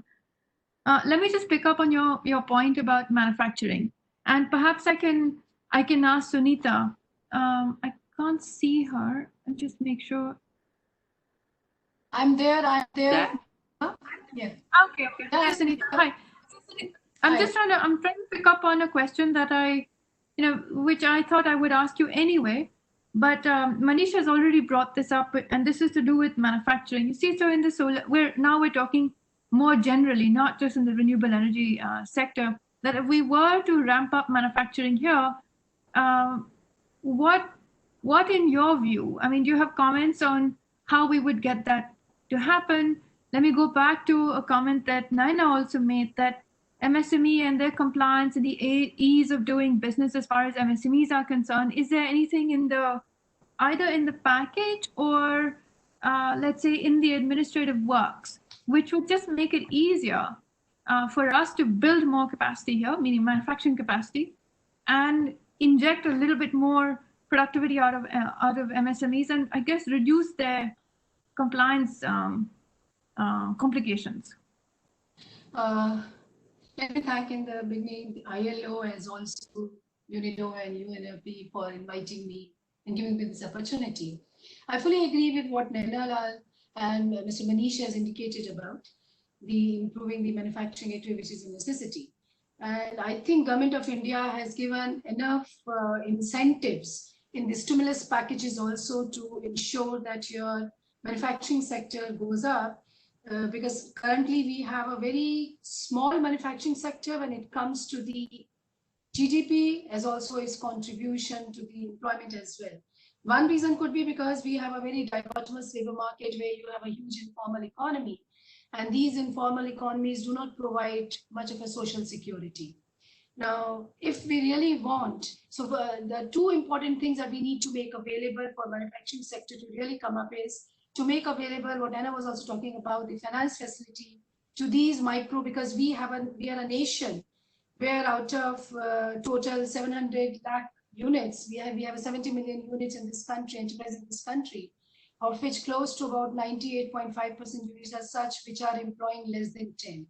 So you can imagine that the companies which are employing very small number of people, what kind of a financial ability that they have, financial ability not only to invest in research, innovation, new technology, cope up with the competitiveness and improve their productivity, but also to ensure that they are able to skill, reskill and upskill their manpower, because they just can't map the skilling, reskilling requirement of their people. So the very first important thing that I think has been done in the stimulus package also is to make available huge resources to the micro, small and medium enterprises and redefining the micro, small and medium enterprises so that the scope of the units can be improved and can be enhanced and enlarged, and more companies can come in. Another important issue which I am talking from my own ministry's perspective, to improve the manufacturing sector, we need to follow the cluster-based approach, what Manish was also referring to and Nana also mentioned about, because given the fact that these companies have a very small size, it is just not possible for them to invest in the kind of infrastructure that is required to connect them to the market, which involves having a good connectivity, road, and also having a new designs, innovation. So if you are able to develop the cluster, identify the cluster, and then handhold these clusters in terms of making government investing in research, in design innovations, then these companies and our, I think, manufacturing can always go up. Second important thing is that we have the ease of doing business. And as far as these micro, small and medium enterprises are concerned, we do have the UADAR. I think what somehow there is lack of awareness generation and people are not aware. So we literally need to handhold them to indicate to them that yes, they can come and register themselves. And thirdly, I think we also need to then, coming to my own ministry's perspective, that if we are able to promote somehow the apprenticeship in these units, because the moment we include the apprenticeship, we actually make available ready-made manpower to these industries, because the apprenticeship offers an opportunity to these youngsters or to the workforce to actually get to know what is the practices that are there in the industry. Because minus that experience, if they're coming from the training institutions, they may not be having a very good industry institute connect. Since they do not have industry institute connect, it becomes very, very difficult for them to understand what the industry wants. And in this scenario, in this age, when we are experiencing Industry 4.0, when there's a liberalization, and there is a movement of many industries from China to India, and we have to invite the FDI in this sector, I think it's very, very necessary that we are able to make available the skilled manpower to the people. And what Calvin was talking about, that there has to be a just transition, I think this strategy will definitely ensure that nobody is lost. Now, coming to a factor that when you talk about the manufacturing also, I don't know whether this will be covered in bill, that we have seen that as soon as the lockdown was announced, huge number of people, they started returning back. Now, who were they? They were the people, perhaps they were engaged in the small manufacturing, unauthorized, illegal, unregistered units, which were largely in the cities. Now, when they found that there's a lockdown, their jobs were gone, so they had no other, they were forced to return back to their native places. Now, since they were forced to return back to the native places, the government of India actively entered into it, and they wanted to ensure that there is a livelihood continuity. So I fully also agree with what just Calvin has suggested, that there has to be just transition, where there is, while there's a loss of jobs, but at the same time, we are able to create more and more jobs. Now, coming to these reverse migrants, the program that the government of India has announced in terms of Pradhan Mantri Garib Kalyan Rozgar Yojana, I think many of the sectors that have been identified and the job and the works that have been identified, they very well fit into the green jobs category as well. And I personally feel that green job concept is not very new to India, because if you look at our old artisans, they had been working with natural fibers. Our Kumhas have been working with muds, and they have been creating an environment where there were green jobs. And Government of India, I think, has a very robust green job, or I'll say climate impact mitigation strategy, wherein we have been focusing on not only on afforestation, we are focusing on new and renewable sources of energy. We are also focusing on agricultural practices. We are also focusing on plantation, minor produce. And I think these are the things which will not only ensure that we are able to follow the framework that ILO has given in terms of the just transition on the one hand, we're also able to develop the rural enterprises, which may be may not fall into the typical definition of a manufacturing sector, the way we treat it. But yes, they are enterprises which are providing opportunities to the people who have returned back. And another important thing, I think, the focus on your drinking water, sanitation, your waste management. These are the activities which will create not only the livelihood continuity, but also perhaps new units, new manufacturing activities. Because if you look into the examples what Seva has presented, they are the usage of the waste product. They are able to make available many of the things using the women power. So today we have not only facing a situation where there's a loss of job for the men folk, but there's also a loss of job for the women. And this gives us an opportunity to improve our female labor force participation also. Thank you. Thank you, Sunita. I mean, I must go back and thank the panelists again because you're making my job really easy as a moderator. You're raising questions for the next panelist straight away. Sunita, you've touched on something that Dr. Khosla had in his presentation right up in the beginning as a keynote, that we have to do we need to change the way the economic growth model to have a little bit more of a just economy, if I can call it that. Issues around daily workers and job creation. I think the focus here is really about, what do we do about the job losses and what do we do about the job creation thereafter? And then, of course, how do we get them skilled? How do we get this reverse migration? I don't like to call it migration because they're all in one country. But the people that have gone back to their homes and villages, how would we get them skilled up? So let me actually use the same set of questions.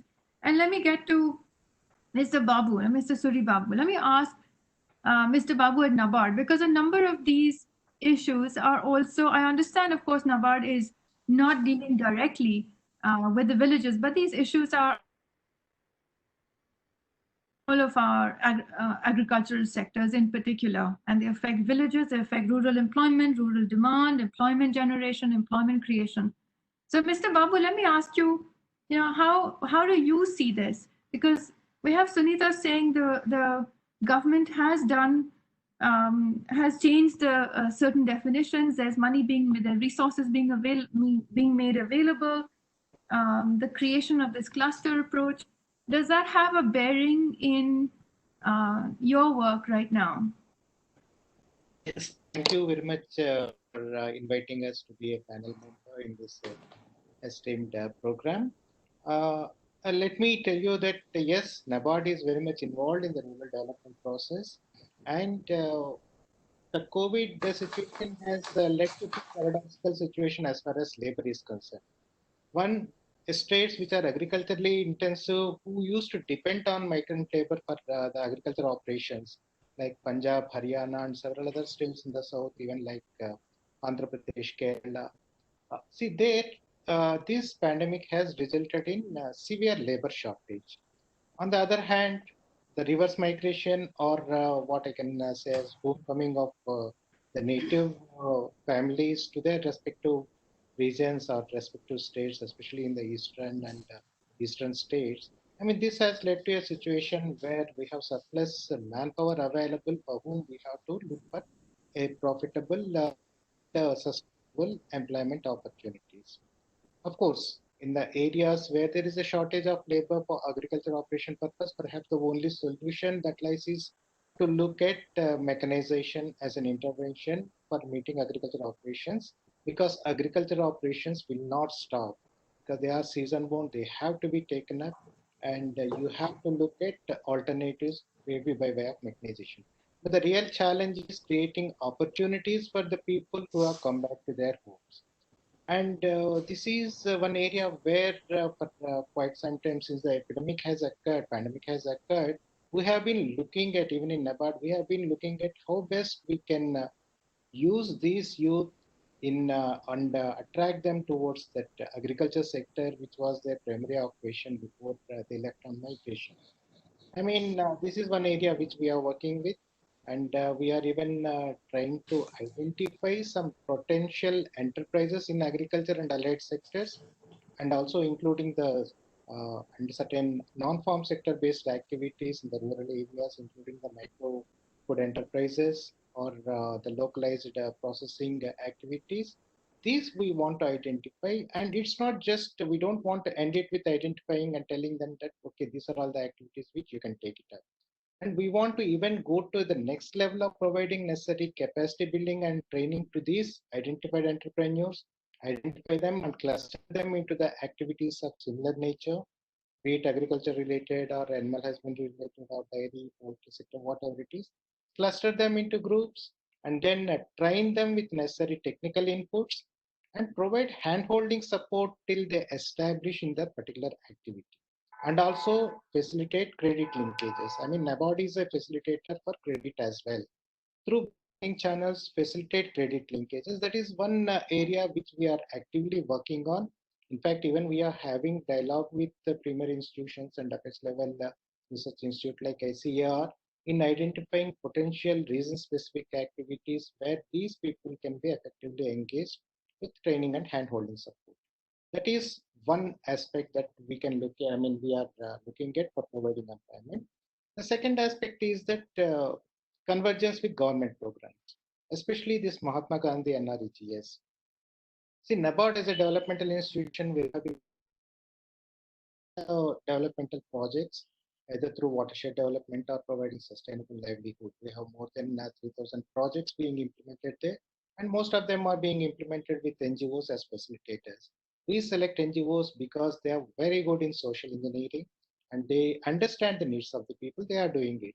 And in this project, we could ensure an effective convergence with the programs like MGNREGS, wherein the resources, especially the monetary resources available, were effectively pooled and we could create sustainable assets there, especially in the soil and water conservation works.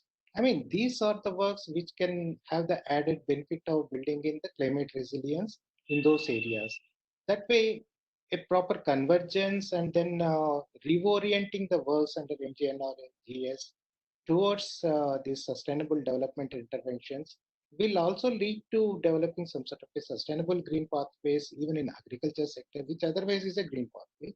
But it can ensure some sort of a climate resilience. Perhaps that is one of the adaptation interventions to ensure that to address the climate change challenges which we are facing now. I mean, these two are the areas primarily we should look at, plus some of the enterprises, micro level enterprises at rural level, which again NABARD is actively working with, especially through women's groups, through SHGs, and farmer interest groups.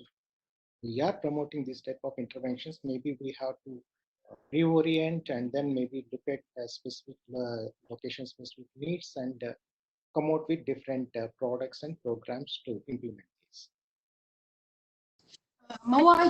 Again, I want to come back to you. I have follow-up questions, but let me just go through the panel with additional. Let me go through the panel. Let me ask Rita. There is, Rita, I've been hearing two types of responses as far as biodiversity and even the word climate change is concerned, but most certainly biodiversity in light of COVID and the package and so on. There's one response is a little bit pessimistic, that our discourse around biodiversity has now taken a bit of a backseat. It wasn't considered so urgent, and so it's silent. And then there's other discussion that says, oh, but our skies are so much cleaner. The birds have come back to our balconies, and we really need to do something. As this whole panel has been saying, we really need to do something about managing our resources better and just building and living in a better planet. What are your thoughts on, given that you are working so closely on biodiversity finance, on climate change, on green economy? What are your thoughts on where this package is coming out, or where we are all coming out post-COVID? Thank you, Magwa, for your questions, and thank you, organizers, for having me here. Well, so much has been spoken about, but let me pick up the basic question that we are or the two questions that we are looking at. How green is the package, stimulus package, and what are the opportunities for, entry of green considerations? Well, we all know that there have been some studies, there have been some estimates on measurement, how green the packages are across countries. And there is also cross-country comparison, etc. But in terms of what are the opportunities that are available and what are the entry points? So we all know, and it's been said in the special remarks and opening remarks, that it's loaded towards relief measures, and rightly so, because we needed to invest in health infrastructure, etc. Then we also needed to provide relief to migrant workers, to people who are below the poverty line, who have lost their jobs, etc. Now, coming to economic revival component of the package. If I could take you back to Prime Minister's speech, where he's talking about these two principles, which is also a longer term perspective. So we see a change in, or some indications of change towards a different development path, which Ashok talked about, which earlier speakers have talked about. Although we will take some more time really unpacking what are these Atmanirbhar Bharat or self-reliant India and local for local. But to my understanding, this is talking about just economy. This is talking about employment generation, inclusiveness, encouraging local entrepreneurship, empowering local economies, use of local resources, etc. Now, coming to the details of the package, which sectors it puts spotlight on? It puts spotlight on agriculture, actually primary sector, because it is also talking about coal, and then MSMEs, including the rural enterprises and micro enterprises. In agriculture, now what are the opportunities? You asked me a question on biodiversity. For biodiversity, we have an act, we have so many provisions. What is the biggest concern is the institutions which can champion the cause of biodiversity in our planning process, in our budgeting process, and also look for these opportunities in various government programs, whether these are central government program or state government program, and especially at the district level, there's no one to talk about biodiversity or climate change, where actually most of the money is spent. So that's the worry. I'll give you some examples. Like if we want to promote local varieties, that means we want to promote biodiversity. We need to support seed bank. We need to support labeling and GI certification. So that's kind of pricing to nature. Then we also need to protect and encourage farmers' right on their IPRs.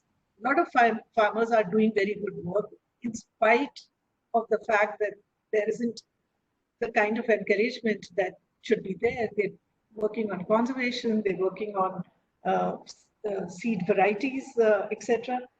So, to my mind, whatever we have, and we had even before COVID, now the execution is the key. For that, we need strong institutions. We need capacity building of the institutions, training and capacity of the farmers and others in that ecosystem, even the smaller enterprises, etc. NABARD has a role to play, other NFBCs, NBFCs have a role to play, but whether they will rise to the occasion now after COVID, or everybody will be in a rush to kind of, to show results like, well, it's kind of, looking up. So that is something where not only the central government, but also the state governments and district level functionaries also have a crucial role to play. Similarly, for MSMEs, there are great opportunities: energy, supply chain, waste management, not only their own waste management, but the waste which is generated in rural areas, and we know crop stubble burning, etc. So here also, our MSMEs are under tremendous pressure. MSMEs already face huge challenges in India. But now on top of that, if we want to introduce green concept or green technology, etc., I don't think there are projects which are ready in the pipeline. These projects will have to be generated. Who helps? NBFCs help. It's basically we need a vibrant ecosystem around MSMEs. So probably we need to first create that and look for opportunities there. What kind of training, what kind of skills are required, what kind of funding is required, technology is required, forums are required where different stakeholders can meet, they can connect, they can talk to each other and find a connect between them. Yes, talking about public finance, well, we wanted to see more on tax reform, expenditure reform, so that the prices of natural capital could be kind of discovered, but that hasn't happened. We wanted to hear more on sustainable consumption. If there is a demand for natural or products which are based on nature, then only there will be a drive for supply for those kind of products. So that hasn't happened. But here I would say that there are some interesting examples, like in Punjab, they attempted to do green budgeting. They did not walk the, till the end, but then there was some capacity building. There we could see that, well, there was acceptance and there was intent. Now I'm working on a study where I'm helping the government of Bihar. So, which is again a good initiative, because if governments know where their expenditures are going and what impact they are making on environment, I think that is the first necessary step to start the entire process. And I would also like to say that someday I hope to see when a policy, fiscal policy is announced, generally what you see, how this is going to help the poor, how this is going to help create jobs, how this is going to help this sector or that sector. No government talks about what would be the impact of this policy on environment. Can we demand that from government? That would also be a very big step. Thank you. Back to you, Maya. Thank you, Rita. Thank you again. Once again, leads in very nicely to a question I'd had for Malini. How much green money is there?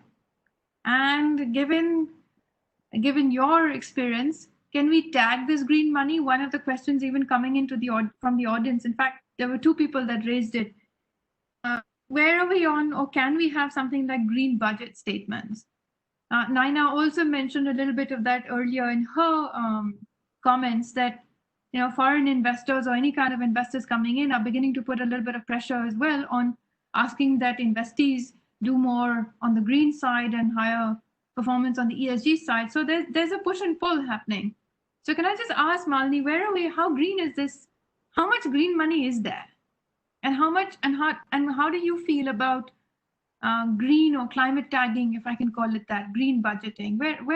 What are your views on how realistic is that, or is that just too far down the road right now? We can't think about that. We've just got other bigger issues to deal with.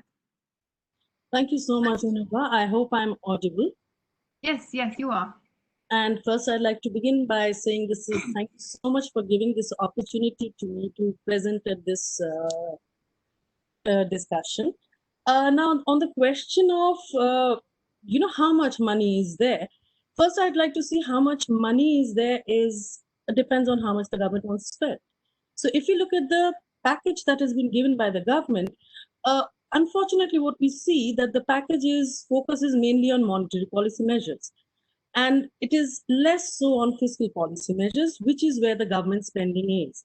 Now, we also know that, in crisis like this, which also has a measure of demand compression, monetary policy measures are less effective than fiscal policy measures. So I would say the first course correction that we need to do is, and I think I agree with Dr. Khosla to a large extent, that, we have this neoliberal dogma of fiscal consolidation. So the first course correction that is required is more fiscal spending. Now, this is not something just we as CBGA are saying. We have even had, former governors saying that this is the time to increase spending and increase it hugely. Now, obviously, we all know that this crisis has from a health crisis, it has transformed into a huge humanitarian crisis with the poor and the vulnerable facing huge job losses, destitution, and hunger. For the revival package, therefore, has to have at least 3 elements. It has to be inclusive, it has to be sustainable, and it has to be green. Now, going forward to make it green, we all know that the government has initiated a number of measures for making it green. So, if what is needed, as I said, the money is there, depends on whether the government is ready to orient the budget towards it. So there is need for 3 things. Basically, orient the budget towards more green energy. I agree that, moving to a green energy immediately is not possible, but it is necessary to increase spending. And I'm saying it on the basis of the last budget that was presented in February this year. We actually see a very little increase in renewable energy. So it is needed to increase spending in this area. Also that, within the given budget, there is a need to reorient the budget to make it more sensitive to those who are marginalized. So if I take simply take the example of rural electrification. Now, unfortunately, in India, because of the huge financing requirement for renewable energy, we have to depend on various sources of funding. But if we look at rural electrification, we cannot be depending on anybody other than the government, simply because the scalability in rural areas and also the lack of skills needed for green technology is so huge that the government needs to put in the money there. That would also mean a greater uptake of green technology and also provide green jobs. In terms of, budgeting and earmarking or tagging certain climate related or climate resilient budget, we feel that it's a very good entry point, like you have had in gender budgeting statement. But we also need to be very cautious, because our experience from gender budgeting statement shows that, sometimes there's a problem of it becoming a mere accounting exercise. So you really don't see much increase in expenditure on these areas. What you just see is some bit of accounting. To avoid that, therefore, it is necessary to increase spending again and also have monitoring means to see whether they're actually making an impact. I'll stop here. There are other things I would like to speak about, which is basically Kusum, but which I can take up later on when the questions come. Thank you so much. Thank you, Mani. Unfortunately for the panel, we are now dot at 6 o'clock, but if you will allow me 5 more minutes, I might just abuse some of the moderator privilege. And if I can ask and take the liberty of asking you, just do one round. If I were to ask you, we're just going to do 1 minute each. If there were just one thing you were to pull, not from the package or specifically, but if there were one thing you were to pull from the package and the post-COVID general sentiment and economic situation, what would that be? And translate that back to where you sit, meaning what is the one thing you would do differently, or what is the one big priority that we have to deal with right now? What would it be? And I don't want to pick people because I'm kind of just throwing this back at you. I realize it's 6 o'clock and unfortunately this panel started very, very late. So Mahua, if I could come in. Sure, Naina.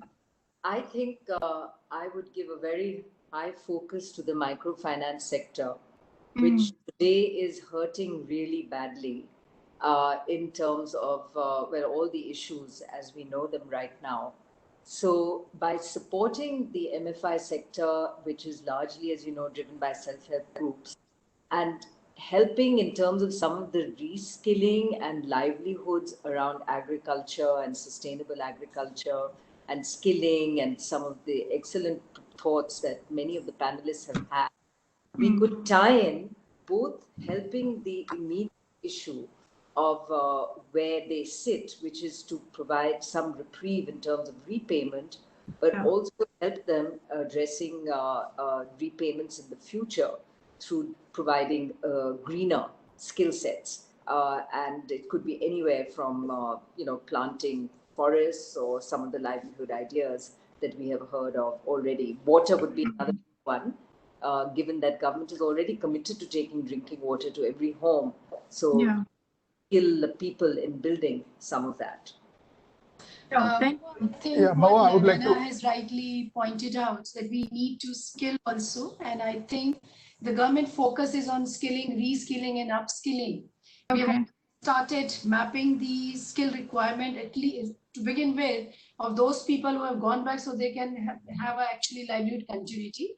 In these 116 districts that have been identified by the government under the Pradhan Mantri Garib Kalyan Yojana, we have already identified the skill sets so that they can be linked with the local employment opportunities. Because today it is the local economy which needs to be supported, and it's the district administration is fully on board.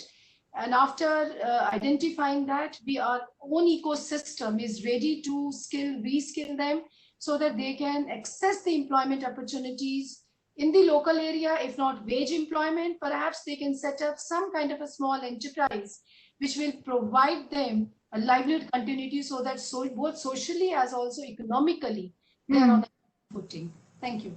Okay, thank you. Yes, Manish?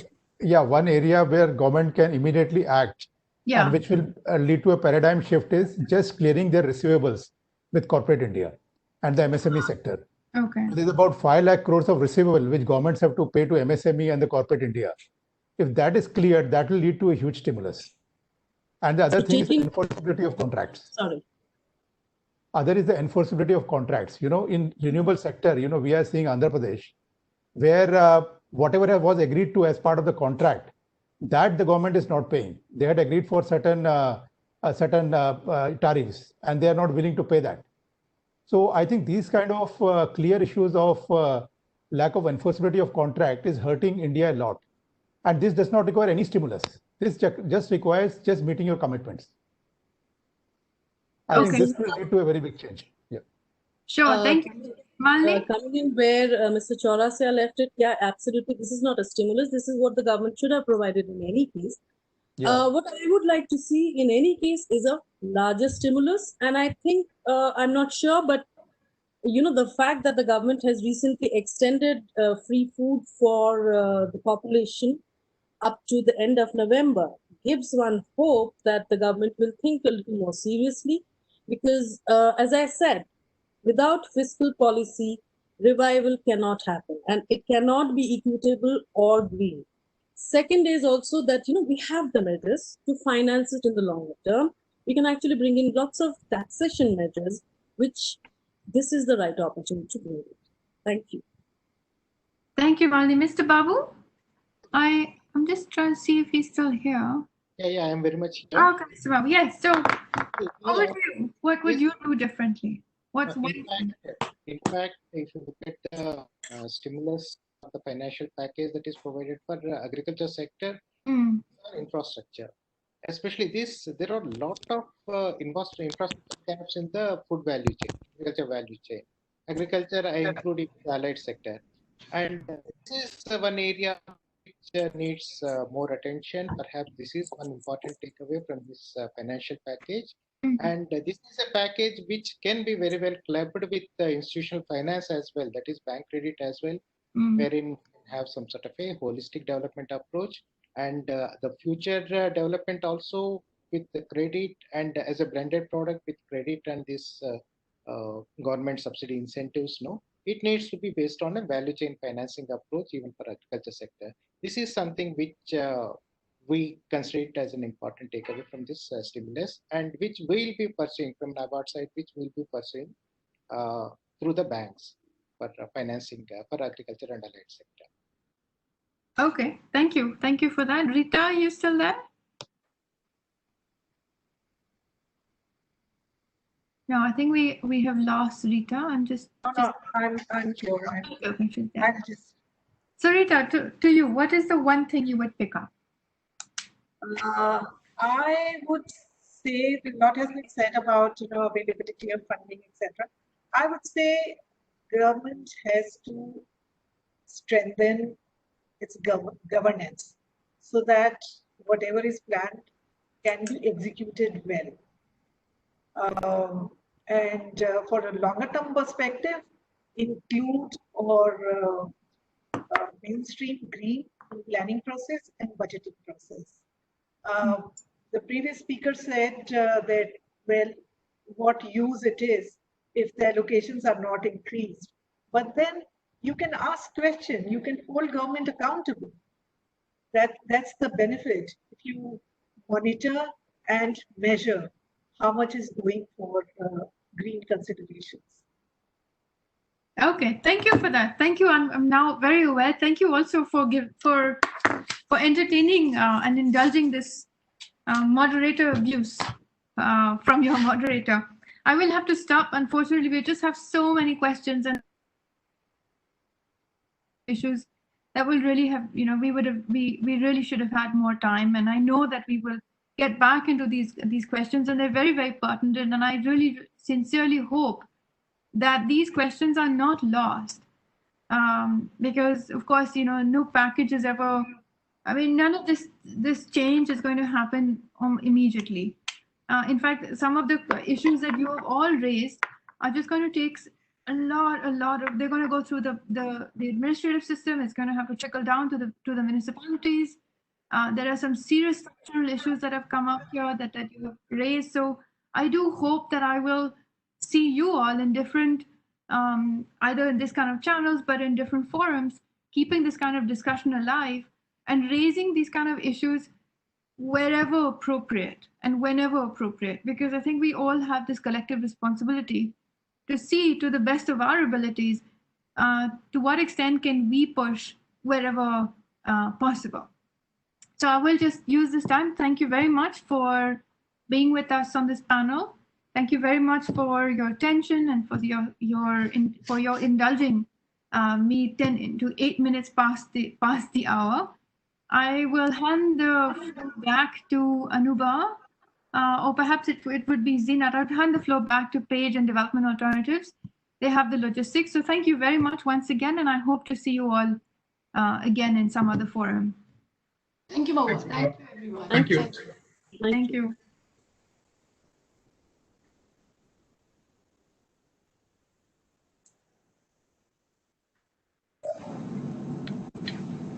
Summarize, and I don't think I am really qualified with the limited amount of time left to summarize the whole discussion. What I will do, however, is to take you through very quickly a very few points I have tried to concise. We had conducted a pre-webinar survey, and many of the participants were here in the attendees list today, and many others had participated. And I have had a long list of inputs that came into that survey, and about 70 odd questions or other issues that we have put together, and the inputs to the discussion by way of comments, questions, agreements, sometimes disagreements that had come in. So I'll just summarize it into very quickly to 8 points. Many of them echo the points that were raised by the panelists and the speakers at the beginning of the webinar. The first one, I think overarchingly, was an appreciation of the focus of MSMEs in the package, as that brings it was identified as these are the drivers and the backbone of our economy. The informality of the MSME workforce was highly recognized and was raised as an issue. And it's interesting that an interface of the agri sector, the MSME, and the unorganized workers was seen to be the place to start. And I think a lot of the panelists and speakers today have put their finger on it, whether it was right at the beginning when Mr. Mathur spoke about where the green energy focus could be, or we later looked at agri clusters and green energy and green jobs creation in the rural area. So this is very interesting. It clearly indicates a direction for an agri-industrial focus to greening our economy. The second was that there was a lot of discussion on the local green, small, micro kind of enterprises that would benefit from the access to certified, probably supply chains and community-based support. So going beyond had noted, and I heard a lot of you speaking about it, and that obviously requires a kind of a strong civil society, public sector, and corporate sector interface. And how does that come in? So that we can enable these enterprises to reopen, to change, to adapt to new market conditions and become viable and not suffer closures. The second the third point that was raised in the webinar survey that we had was the focus on capacity building and cooperatives or collectives at the rural level. And we heard that also from our speakers today. How can they take full advantage of the existing provisions, and how can public establishments provide assurance to take up green products? So a procurement perspective was being added, and a renewed MSP system were suggestions that came in from the webinar survey. And a unanimous ask for building in green and inclusive measures into the package was spoken about. In fact, there was a lot of pointers towards a polluter-based principle to be introduced as we go forward in the non-green sector, instead of only looking at entry-based subsidies for the greener sector. So, need to balance the two and to go beyond loans and credits. And we heard Naina talking about going beyond this. We heard Rene also talking about it, to bring in the aspects of capacity development, procurement support, and fiscal measures. The respondents to the survey favored green input subsidies, differential, progressive, direct and indirect taxes, revised MSP for greener, lower water consuming, lower carbon footprint, reduce tax benefits to support the local green technology, and social infrastructure of collectives, and as some of the instruments that they thought would be useful in the package. Sustainable public procurement came up as a discussion point, and many inputs were received. It was appreciated, but was desired that this goes beyond public. And I think we heard the discussion on consumption choices, bringing in consumer awareness, measures for private consumption to become greener and more inclusive. And lastly, there was a question that we had asked on taxonomy. And I think in some ways we did have people in the panel and the speakers put a finger to measuring green, valuing green. And so what would be the taxonomy of green and inclusive economic measures? We've had some of these questions also in the side panel that have been coming up during the discussion. What kind of framework would be established? What kind of indicators would be established that would define green and inclusive aspects? And then what is the implementation framework around it? To establish a connection between sources of finance and the green sectors, classification of expenditures, and consistent mapping of finance and expenditures, which are correct. So it's very interesting that the respondents of the survey over the last 1 week have been, sort of raising the same issues and questions that many of our speakers and panelists have actually alluded to, pointed out sometimes very clearly. So it's been a hugely learning experience for me, both going through the package, reading it, trying to understand it, listening from you and listening from the participants through the course of these 2 hours and the 3 days or 4 days prior to it when the seminar survey was being organized. With that, on behalf of the entire group that put together this webinar, UNEP page, the entire UN page system, specifically the team that Atul and Anubha, you are leading, very the support, CPI, of course, my own Development Alternatives team at the back end, and the Green Economy Coalition support that we have got to be able to focus on these issues. I just want to make an intervention that in February, we had organized an annual summit of the Green Economy Coalition, and many of the issues around green MSMEs were discussed. And a small document was prepared on the kind of ecosystem support that small and micro enterprises, local green enterprises would require. It also came from inputs from many of the panelists who are present today and many others who came in for that conference. And that is also available, which we will share along with the proceedings of this document as we move forward. Thank you very much. I'm aware we are 15 minutes over time. Anubha, over to you for closing. Thanks a lot, Zenith, for wrapping it all up so wonderfully.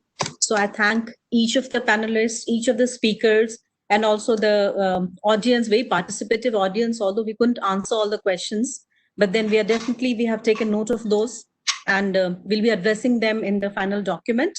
So thank you so much, everyone, for putting this together and joining this. Thank you. We look forward to your cooperation as always. Thank you, Anubha. Thank you very much. Thank you, Anubha. Thank you. Very much.